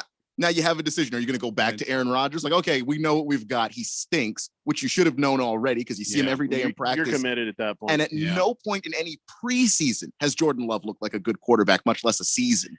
And he's not going to look good now because there's nobody for the same reasons Aaron Rodgers doesn't look good. Love really isn't going to look good. It can get worse. When you're playing in the NFL, even as bad as they may have been playing, they're playing at least at NFL level to get their asses kicked. If Jordan Love goes out there, it's going to get worse. 110% agree. Yeah. Woo says, hi guys, happy Veterans Day to you guys and all your vets listening out there. Yeah, that's right. I don't know how many of you guys are vets, but we do seriously appreciate that. Why did you make that I just farted face in a room full of people, Keon? Because I just was looking at college basketball scores and I saw one that was real bad. Just particularly Mercer versus Milligan College, 111-60, and I didn't know Mercer could put up 111 points because that's a Southern Conference team. That's from back where I was, so I just a little stunned by that. Nurse Scratchit, she says, sorry, texting is lame. Watching war movies. Love my veterans. God bless them and their families. Well, you're texting us. You've been texting us. Which means that we are cool enough to warrant doing this lame activity. Yeah. We'll take it. Yeah, I often wonder how many people would like, boy, I wish we could just call in. And we don't trust any of you, to be honest. Even with the dump delay we have, you guys cannot be trusted. How? I've seen inside your souls. I've seen inside your minds by the things you type. 0% of you can be trusted on the air. Well, I mean, listen, texting brings out the best in everybody. Because how many times have Jeffrey, you and I had a guy on the phone and go ahead, caller, you're on the air, and it's just kind of like, yeah. And by the way, you will never really appreciate how many times I've saved you people from yourselves. Like, well, so-and-so, nope, not reading that. Moving on. King of Kittens says, former Sun Devil and NFL player Jalen Strong has recently started appearing on 3TV and CBS 5's post-game football news show. His first appearance, he just had a button-up long-sleeve shirt, looked a little underdressed. But after the first time, he's been in a suit, jacket, shirt, no tie, just like you described, Jeffrey. See? Professional. That's the way to go. If you're going to be on TV, maybe I'm old-fashioned, you know, look the act part, like you, man. Yeah, act like you know how to get dressed in the morning, right? Yeah. Baker's Cocky Hen says, listen, just slip some of them herbs into Roger's tea there and get them all druggied up before and then until the season's over. Right? He'll come ready to go. Then they can use a top draft pick and well, we'll probably miss with that one again too. Man, the effects of that thing only last like a day. You can't drink that every day. You hallucinate and stuff. Like don't do that. That's a bad idea. You might actually make him crazier than he is. He'll probably start making out with the goalpost or something. It's something. I miss you, Danica. Because I imagine making out with Danica Patrick would be a lot like making out with a goalpost. Wow. Especially in the winter. Very cold. Crack-a-lackin' says, oh, damn. Hey, texting effing rules with a Z, says Crack-a-lackin'. Yeah. Boogerwell says, make sure you guys watch Sean Payton's pick for the NFC West representation of this year's Super Bowl. Yeah, okay. Listen, calm down, Boogerwolf. Just calm down. You know, Sean Payton don't know everything. You know, he's doing not so bad with his picks, but listen. The next head coach of the Arizona Cardinals, Sean Payton. Thank you. Yeah, take about 25% off on this whole San Francisco thing, would you? The thing is funny. This whole thing about the wristband. Speaking of the Seahawks, the whole thing about the wristband. At first, old Petey Carroll says, "Yeah, you know, Geno Smith's doing pretty good there." I'll tell you what. In the past, people have resisted using the wristband, but he's using the wristband, and that's helping the offense run pretty nicely up there. Russell Wilson gets wind of that and says, "Oh, he's talking about me." He says, "Well, I've won an awful lot of games without a wristband." And then now Geno Smith says, well, I don't know what anybody's talking about, but smooths out the operation for me. I like it. So everybody's talking about this damn wristband, and it's like it's a big thing to fight over. You know, if Russell Wilson didn't like the wristband, well, they did go to the Super Bowl. I believe they won one. You know, so they did fine without the wristband. But if Geno Smith's suddenly doing really good with the wristband, you think, would Russell Wilson have played even better with one? No, maybe not. Maybe it's just personality. It's just how people do stuff. I don't know. Is he talking about the wristband with all the play cards and everything? Yeah, well, you flip it up and you're like, yeah, even Tom Brady uses the wristband. Tom Brady's actually one of the first people I saw using it because it just makes the whole operation more smooth. Right. And you know, because he started out as a backup. Remember, he came in for the injured player and he lifts up his thing. He's like, well, I better know what the damn plays are. And after that, he's like, yeah, this is pretty cool. I'll just keep it. Boom. Right. Nobody's going to say nothing about his 7 Super Bowl rings and a wristband, or is it 8 now? I can't remember. How many? 7? It's 8? 7. 12. Is it 7? Yeah, okay. So, you know, ain't no big deal. But Russell Wilson, he should have tried the wristband. If he tried the wristband, didn't like the wristband, still won a Super Bowl, okay, fine. I ain't going to give him any grief. I mean, he's a doofus, but I'm not going to give him any grief. Let's ride. But we got to just end this conversation. But can I just tell you, though? I'm going to say this, and I didn't want to say it yesterday when old Ralph was here. Pete Carroll is an amazing coach. Pete Carroll, what he has been able to do, you know, he's built them up and brought them down, and he's building them up again. And he is making something work with somebody that everybody had written off. It would be like if Pete Carroll did this with Colt McCoy, if Pete Carroll had done this with Nick Foles. You know what I'm saying?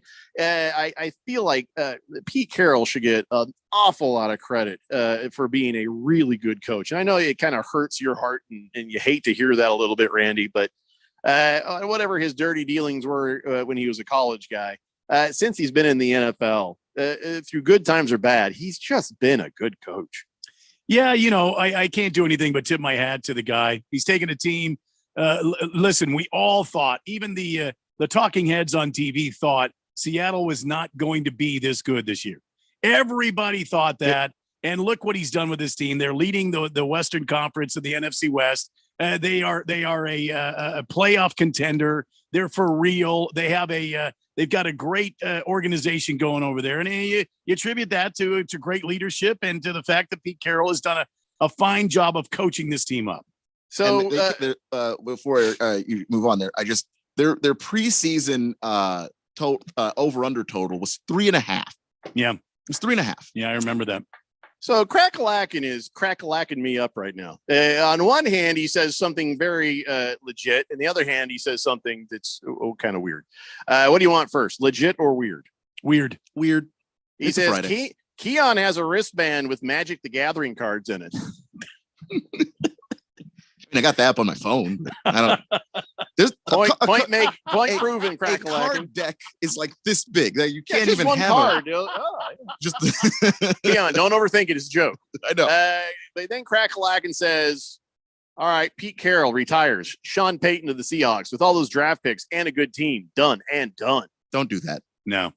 Don't put that evil out there. It could be a possibility. It's not I told you guys. No. I thought that Pete Carroll was getting set up to tank and build up the draft picks that they would need and then hand it over to somebody else. I thought that is what was happening. And then it turns out if he was trying to, Geno Smith ruined his plans or Geno Smith was part of his plan. Either way, there's no tank job going there now. But you're still going to end up handing that team over to somebody. And there are some draft picks that will help build that future for the Seahawks. So the Russ Wilson trade, I can't believe that they won that essentially. Amazing. At least so far, they are winning that trade. Nobody would have said that when it happened. Nobody. Let's ride. Crackalacken, you are both making sense and not making sense.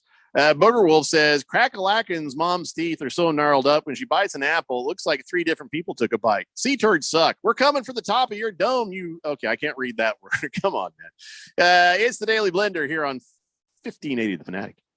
This is Brent Musburger's action update for Arizona's new home for sports, The Fanatic. Now, here are the latest lines from my guys in the desert. The NFL playing a regular season game in Munich, Germany for the first time as Tampa Bay will take on the Seattle Seahawks. The Buccaneers at 4-5 on the season, while Seattle sits at 6-3. The Buccaneers are a 2.5-point favorite, minus 142 on the money line. Seattle is at plus 120. The over-under overseas 44.5. Sunday night, the Los Angeles Chargers head to Santa Clara to take on the San Francisco 49ers. The Chargers at 5-3, but a defense that's giving up 25 points per game. The Niners sit at 4-4, and they're a 7-point home favorite, minus 300, while the Chargers are plus 245. Red hot winning picks at experts.winnersandwiners.com. Save 75% when you use the promo code ACTION75. Experts.winnersandwiners.com. I'm Tony Desiri with your VSiN Action Update on 1580 and 99.3 The Fanatic. First, we decide where we want to go. Then we need to know the best way to get there. Hi, my name is Adam Barada. I'm the owner of Advantage Gold. We're the highest rated precious metals firm in the country. We teach people how to own physical gold and silver. Now, we've won the Best of TrustLink Award 4 years in a row because we educate our clients on how to buy gold and silver the right way. We don't pay celebrity spokespeople millions of dollars. We'd rather pass that value on to you. Call 800-900-8000 and speak with one of our experts. We'll send you a free gold kit along with my latest #1 national best-selling book, The Great Devaluation. Call 800-900-8000. That's 800-900-8000. Get the best information, the best process, the best service, the best value. Call Advantage Gold at 800-900-8000. Call 800-900-8000. Advantage Gold is not an investment advisor or a tax advisor. Consult with your financial advisor before investing. Right now is the perfect time to download FanDuel, America's #1 sportsbook, because right now, new customers get a no-sweat first bet up to $1,000. That's free bets back if your first bet doesn't win. Hey, it's Randy from the Blender. Just sign up with my promo code Randy1580. FanDuel has all your favorite bets from the money line to point spreads to player props, live betting. You get updated odds on games that have already started. And when you win, you get paid mucho fasto. It's all in an app that is safe, secure, and super easy to use. So sign up today with my promo code Randy1580 for your no-sweat first bet. That's promo code Randy1580 and make every moment more this season with FanDuel, official sportsbook partner of the NFL. 21 and older, present in Arizona, first online real money wager only. Refund issued as non-withdrawable free bets that expire in 14 days. Restrictions apply. See terms at sportsbook.fanduel.com. If you have a gambling problem, please call 1-800-NEXT-STEP or text NEXT STEP to 53342. Finding great candidates to hire can be like, well, trying to find a needle in a haystack, but not with ZipRecruiter. Its powerful technology actively finds and invites qualified candidates to apply to your job. So while other companies might deliver a lot of hay, ZipRecruiter finds you the needle in the haystack. See why 4 out of 5 employers who post a job on ZipRecruiter get a quality candidate within the first day. Try ZipRecruiter for free at ZipRecruiter.com/free. That's ZipRecruiter.com/free. It's off to Germany for the Seahawks facing off against the Tampa Bay Bucks. Seattle is cruising, playing the best football of their season right now. Meanwhile, Tom Brady and the Bucks look to get their season back on track. Seahawks, Bucks, live from Munich, Germany, Sunday morning at 7 a.m. on your home for the NFL, playoffs, and Super Bowl 57, 1580, and 99.3. The Fanatic.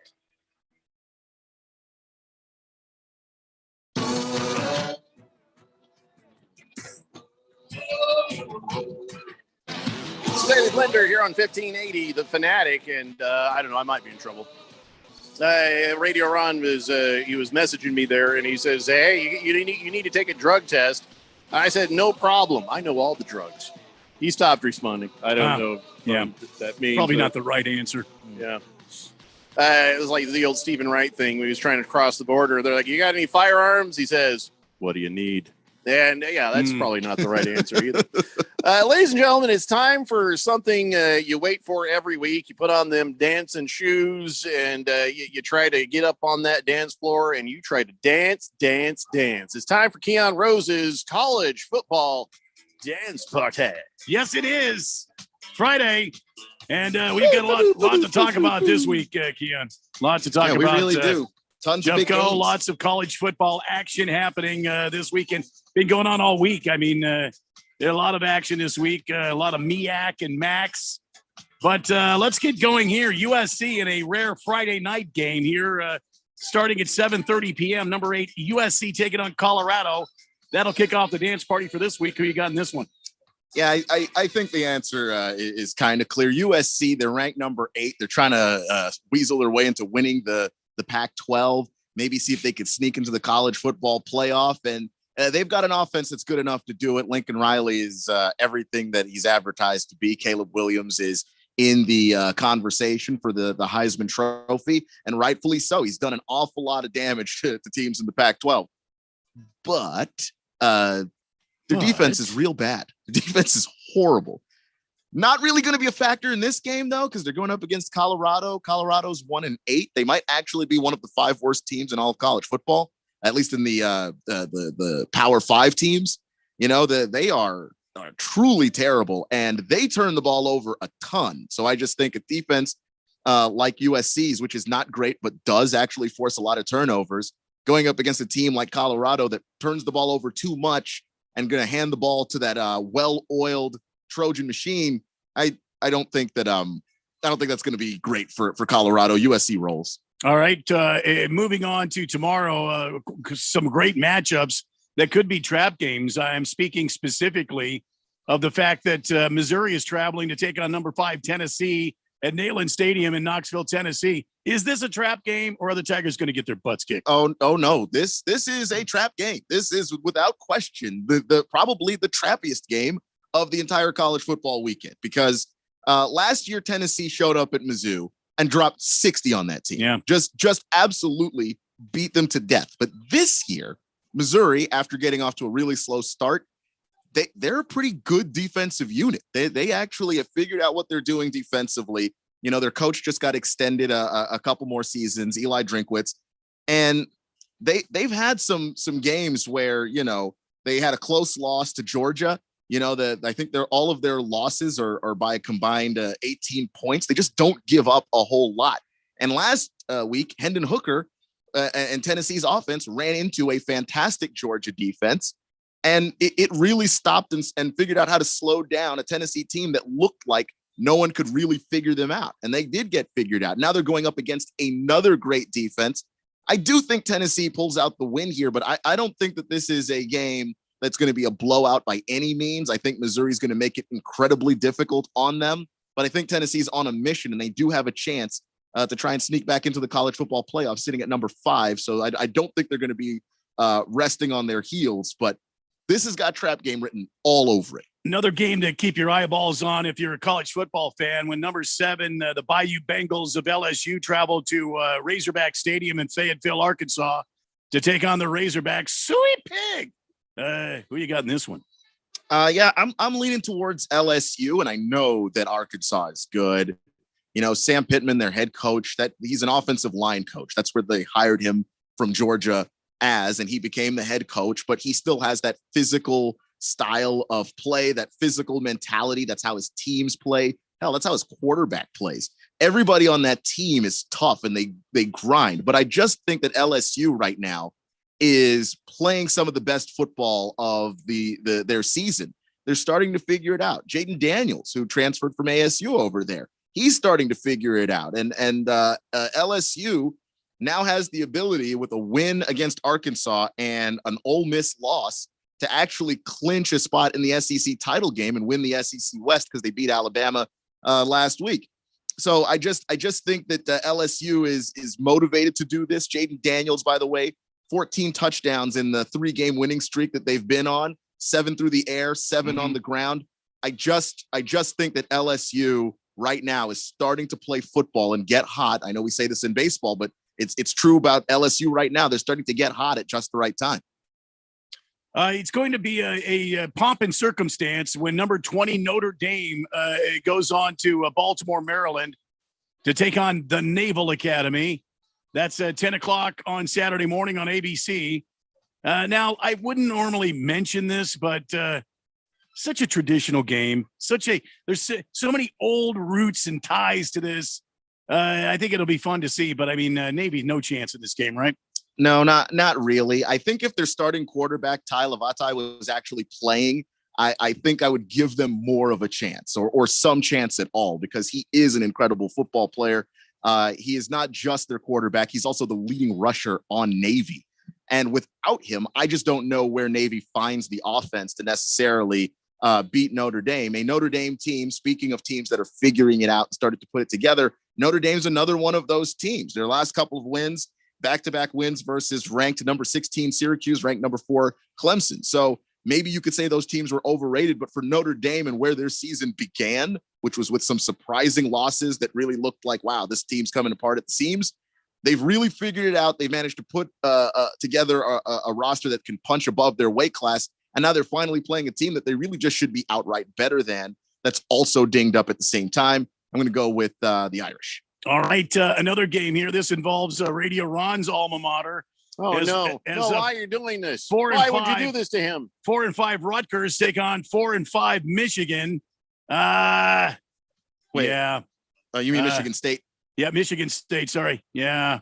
I mean, this is not. It seems like a mediocre game, but really, this is a good game. I mean, Rutgers is no one to fool with. I know they just got thumped by Michigan, but listen, they've been in a couple of games. Is in Nebraska. They played, even though the score doesn't look like it, they played Ohio State pretty well.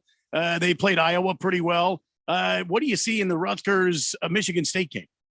Yeah, I see a close game here. Greg Schiano at Rutgers, it's like the only place he can coach football competently. You take Greg Schiano and put him, as the head coach of the Buccaneers.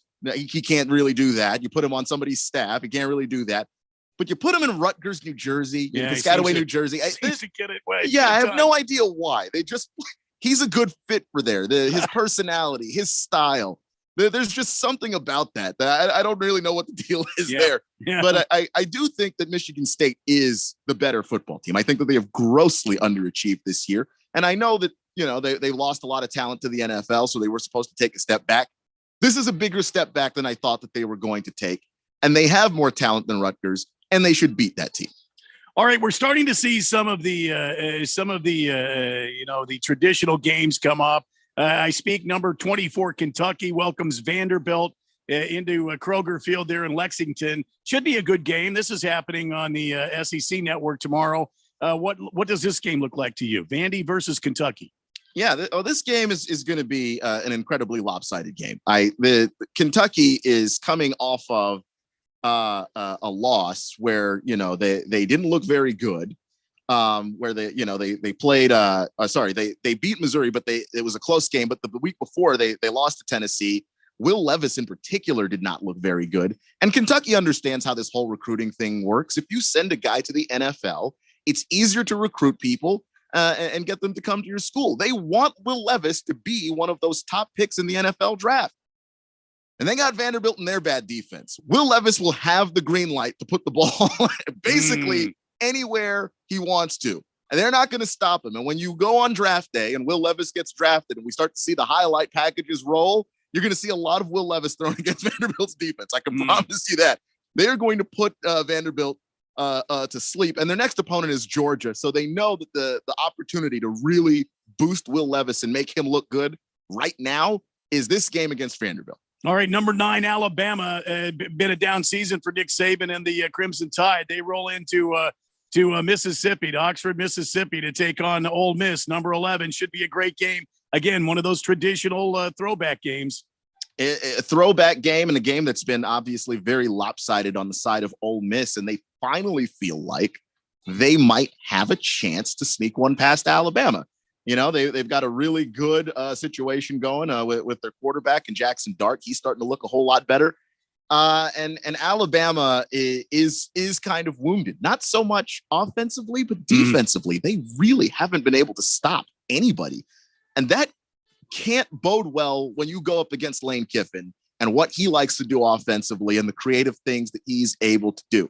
But I do think that Nick Saban's got a reputation to protect. He is coaching for the kind of team and for the kind of program where you lose 2 games in a year, people start to wonder whether or not you should be the head coach.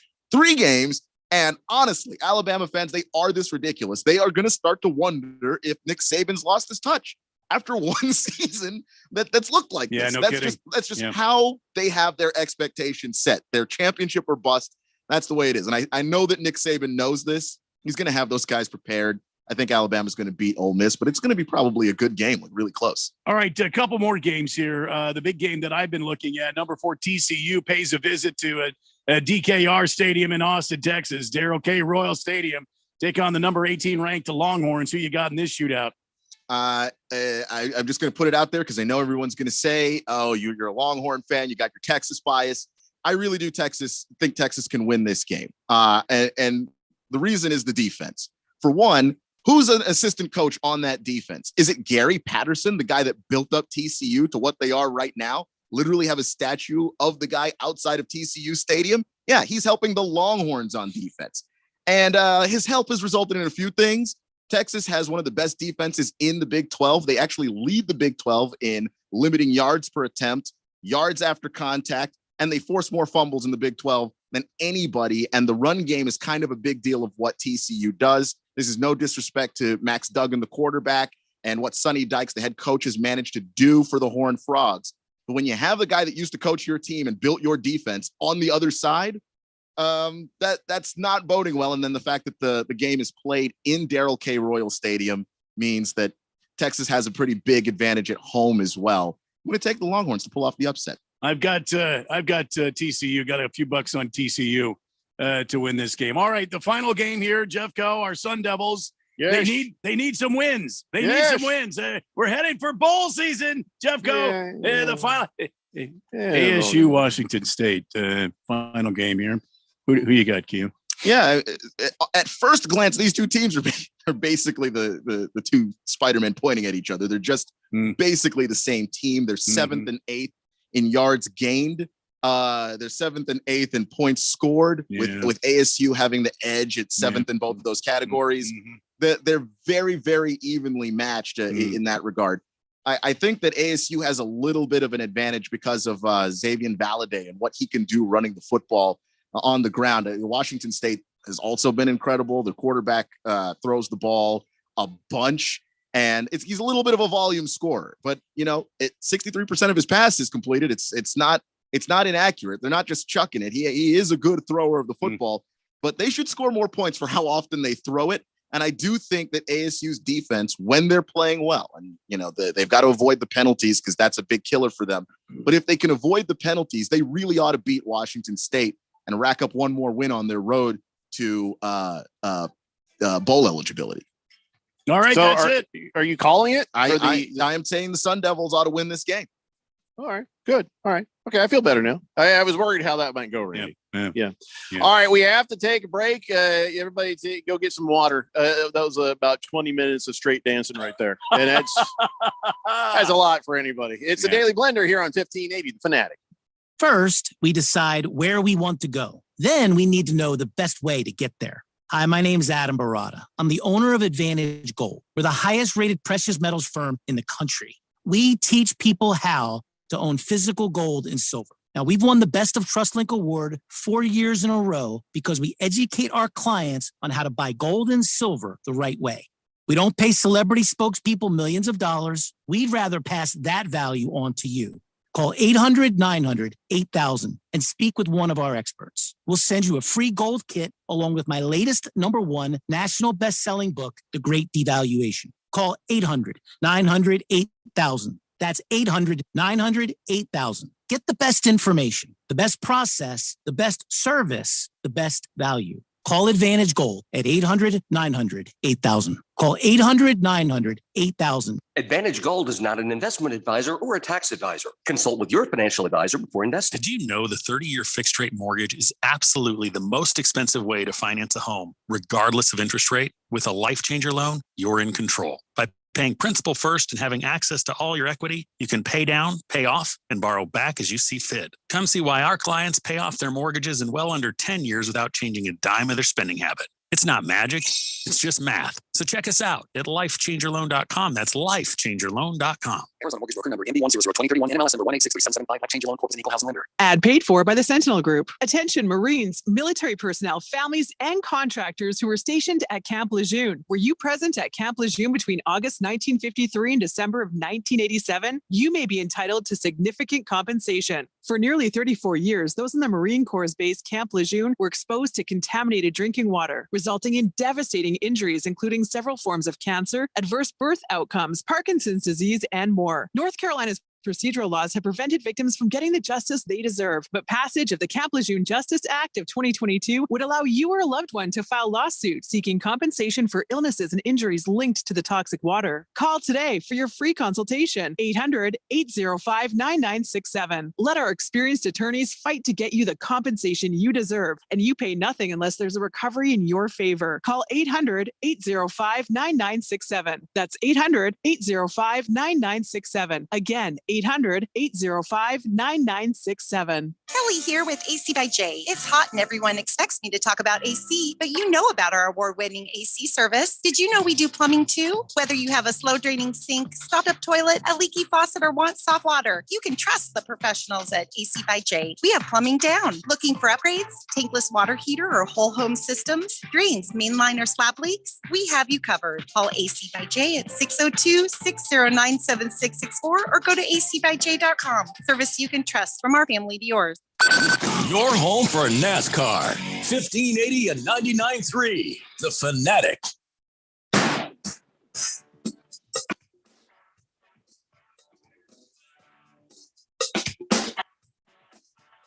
Daily Blender here on 1580, The Fanatic, and after Keon Rose's college football dance party, Boomer Sooner says, Keon, another pizza bet. I'll take TCU as in the points. Boomer. What? I take TCU. What is he trying to say? And Notre Dame? And the points. Probably meant and there. I know, it's a weird configuration of lower and uppercase. Boomer Sooner, please restate that. But even then, do you want that bet? Sure. Yeah, I think Texas is going to win that game. You don't have to. But you want the bet? Yeah, yeah. All right. Yeah. Well, let him restate it before you say for sure. Yeah, just to be clear. Yeah, something about a kidney might show up if you're not careful. Bala 51 says, the mental images that danced around my head during that last segment will definitely get me through the weekend. Thanks, guys. It's got to be jelly because jam don't shake like that, baby. Say, what the hell does that mean? What the hell is he talking about? All right, so we should probably. I got stuff, but we got Big George on this date. Big George's. Yeah, we better do that. Yeah. Friday last segment, so they turn weird. Yeah. So, ladies and gentlemen, it's time now for On This Date in Big George's sports history. Back in the year 1868, the very first indoor track and field meet in the United States was held at Empire Skating Rink in Manhattan.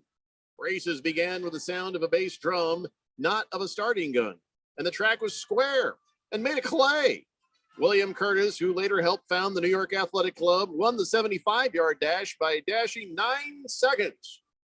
Yeah, he had shoes with spikes and stuff, but back in the day, they would like, oh, that's unheard of. But they did that in England, and then after that, it became more popular here. But 75-yard dash. Wow. Yeah, they did stuff different back in the. Where was the 1800s. 75-yard dash when I was in high school? You think that would have improved your chances? Oh yeah. The 100-yard dash, I always got killed in. You start building up some speed. I feel like a 10-yard dash, I would have been great. That would have been amazing. 10 yards, because I can move across the room. Well, Jeffrey, you were very, very fast. You were very quick. Well, I was fast in general. I'm just saying, I'm really fast in 10 yards. Well, anybody is fast in 10 yards. Well, not as fast as me. I'll have it. You know what? You and I, 10-yard dash race. Let's do this. No. 10 yards. Randy didn't say that he was faster than you in 10 yards. Call it the get your remote control away from grandpa race. You know, 10-yard dash. Oh, no. And then that's it. It's done. It's over. We don't even get out of breath, I don't think. Yeah, I know. 10-yard dash. I'll tell you what, we'll get on the starting line. You go ahead and run 10 yards. I'll just stand there and watch you. Well, that's not really a race, Randy. Well, you win. I concede. Well, then there's no point. No, now I want to stand on the starting line and I want you to run now. You ruin all of our races. Because you win all of them. You're so damn fast. Well, it's no fun when you don't try. I think there's only one race I beat you at, and that was eating pizza, and that was many years ago.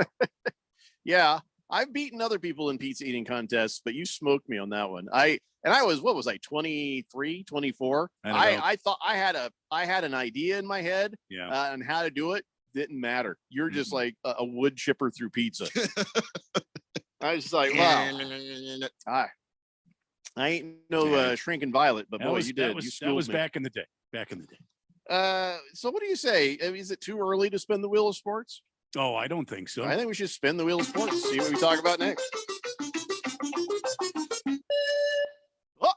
Is what we have. We got some that's the sound that I make whenever I hear somebody losing money. Hey, remember how these athletes are like, I want you to pay me in Bitcoin.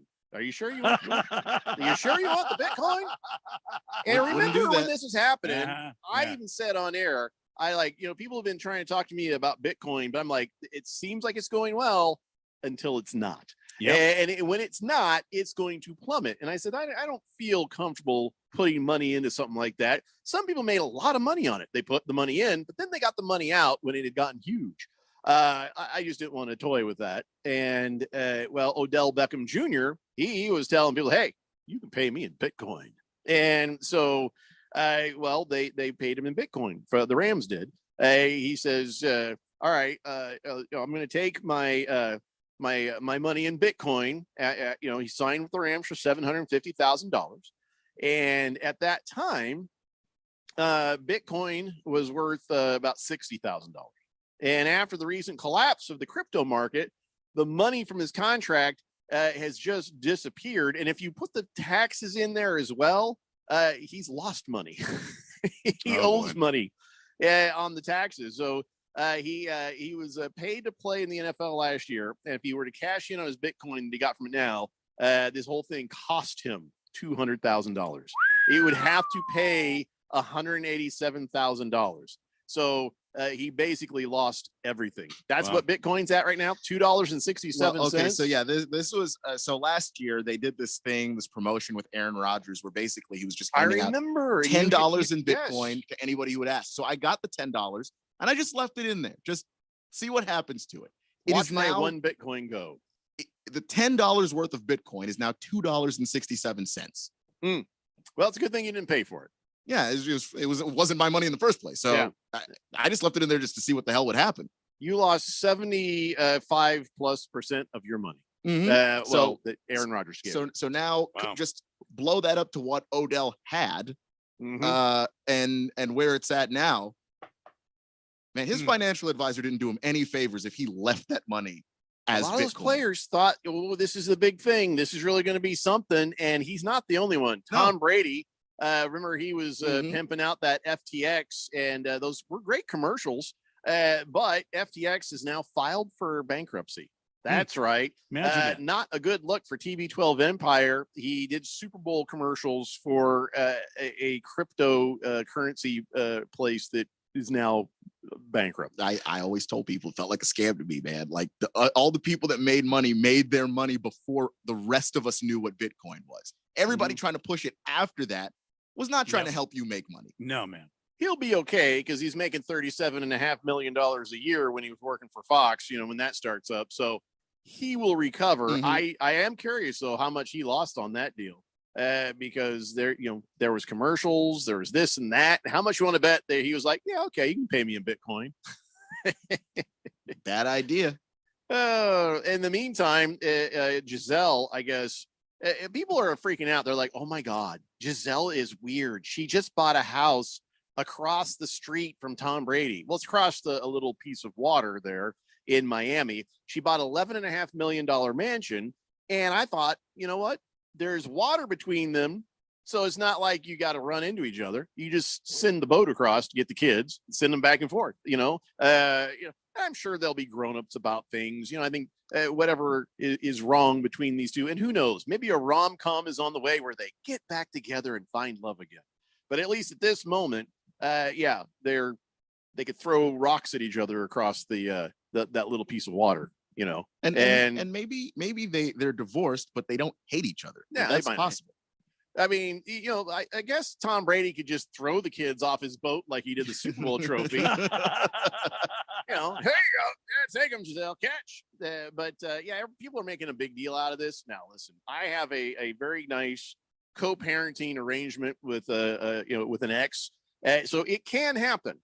Lots of times it doesn't happen, but it can happen. And here's hoping for Tom Brady and his kids, because really they need to stay civil, especially after Tom lost all that money in FTX. Man, he just spin the wheel, Randy.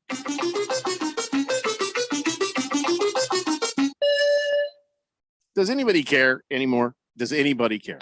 Do you care? Do you care about the match? No. No. Do you know who's playing in the match? Not at all. Tiger Woods, Justin, Thomas. That's See? it. Do you know even what day the match is on? No. Okay.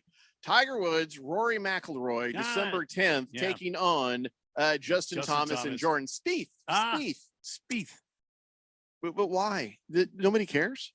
There's no celebrities in this. I actually would be more inclined to watch this one. So really, just to see how Tiger does. I get that, but outside of that, 4 of the biggest names in golf today. I mean, but the fun of it was when other guys were in there, and you had the pro with the regular guy. The first one was Tiger and Phil. So like that was what got everybody's interest to begin with. Well, that was COVID, and we didn't know what we were doing. So but once you start putting celebrities in there, now you got something, buddy. Maybe, but the last match with Tom Brady and Aaron Rodgers, like they were just hitting the ball in every direction but the hole. that was hard to watch because it was just such bad made us golf. all feel better about ourselves, which is true. Yeah, and I don't even play. Well, I guess the interesting part. I mean, I get it, best golfers, but really to see how Tiger Woods is doing, he got quiet there for a minute, and I don't know if he's going to be competing in any tournaments in the future, or if he's just going to saddle on up on the senior tour and relax, or just be done with golf and maybe just be an ambassador. I don't know what's going on with him, but this, if you're a Tiger Woods fan, this could be interesting to see. Baker Cocky Hen says, give me a match of Greg Norman and Tom Brady versus Gisele and Nick Foles. That's a very random. Wow. Okay. I mean, that's just one golfer right there. Just seems. Don't get it. Spin the wheel, Randy.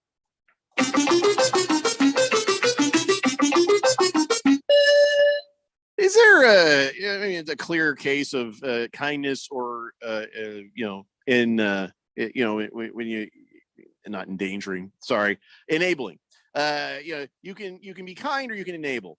Lamar Odom sold his NBA championship rings because after he had his crazy cocaine fueled seizures and strokes and heart stoppages, once he got out of the hospital, the medical bills left him in just a desperate situation. So he sells his NBA championship rings and he starts to build himself back up. Now he's cleaned himself up and he's like, yeah, he says, really, I had to use that money. The whole thing was a wake up call. And he says that now a lot of the things I'm doing is based on the fact that I did that. And so, he's like, it's sad. I miss the rings, but you have to do what you have to do to be okay. So then time flies. And now he says this guy bought his rings at auction and gave them back to him. What? Yeah. Somebody bought him an auction for about $36,000 and $78,000. And he's sitting there at one of these at the Clippers game there, and he looks over and he's like, "Hey, I know who's this guy? That's Odom." So he goes over there and he says, "Yo, Lamar, I bought your rings." And he's like, "Wow." And he says, "Go pick them up, and here's where you go get them. They're yours. You can have them back." Wow. So I don't know if that is kindness or enabling. Well, hopefully it's not enabling. If Lamar Odom really did have his wake up call, then that's kindness, and there's no way to know. Yeah. And the guy doesn't know him personally, so I don't think that he's enabling him. But just looking at Lamar Odom and what he's been up to lately, it seems like he's moving towards a better life. Good for him. Try to avoid those Kardashians. That's all I'm saying. Yeah, that was all right. Them. He has to take responsibility for his issues and stuff. But yeah, Keon, it's a joke. Shut up. It's over.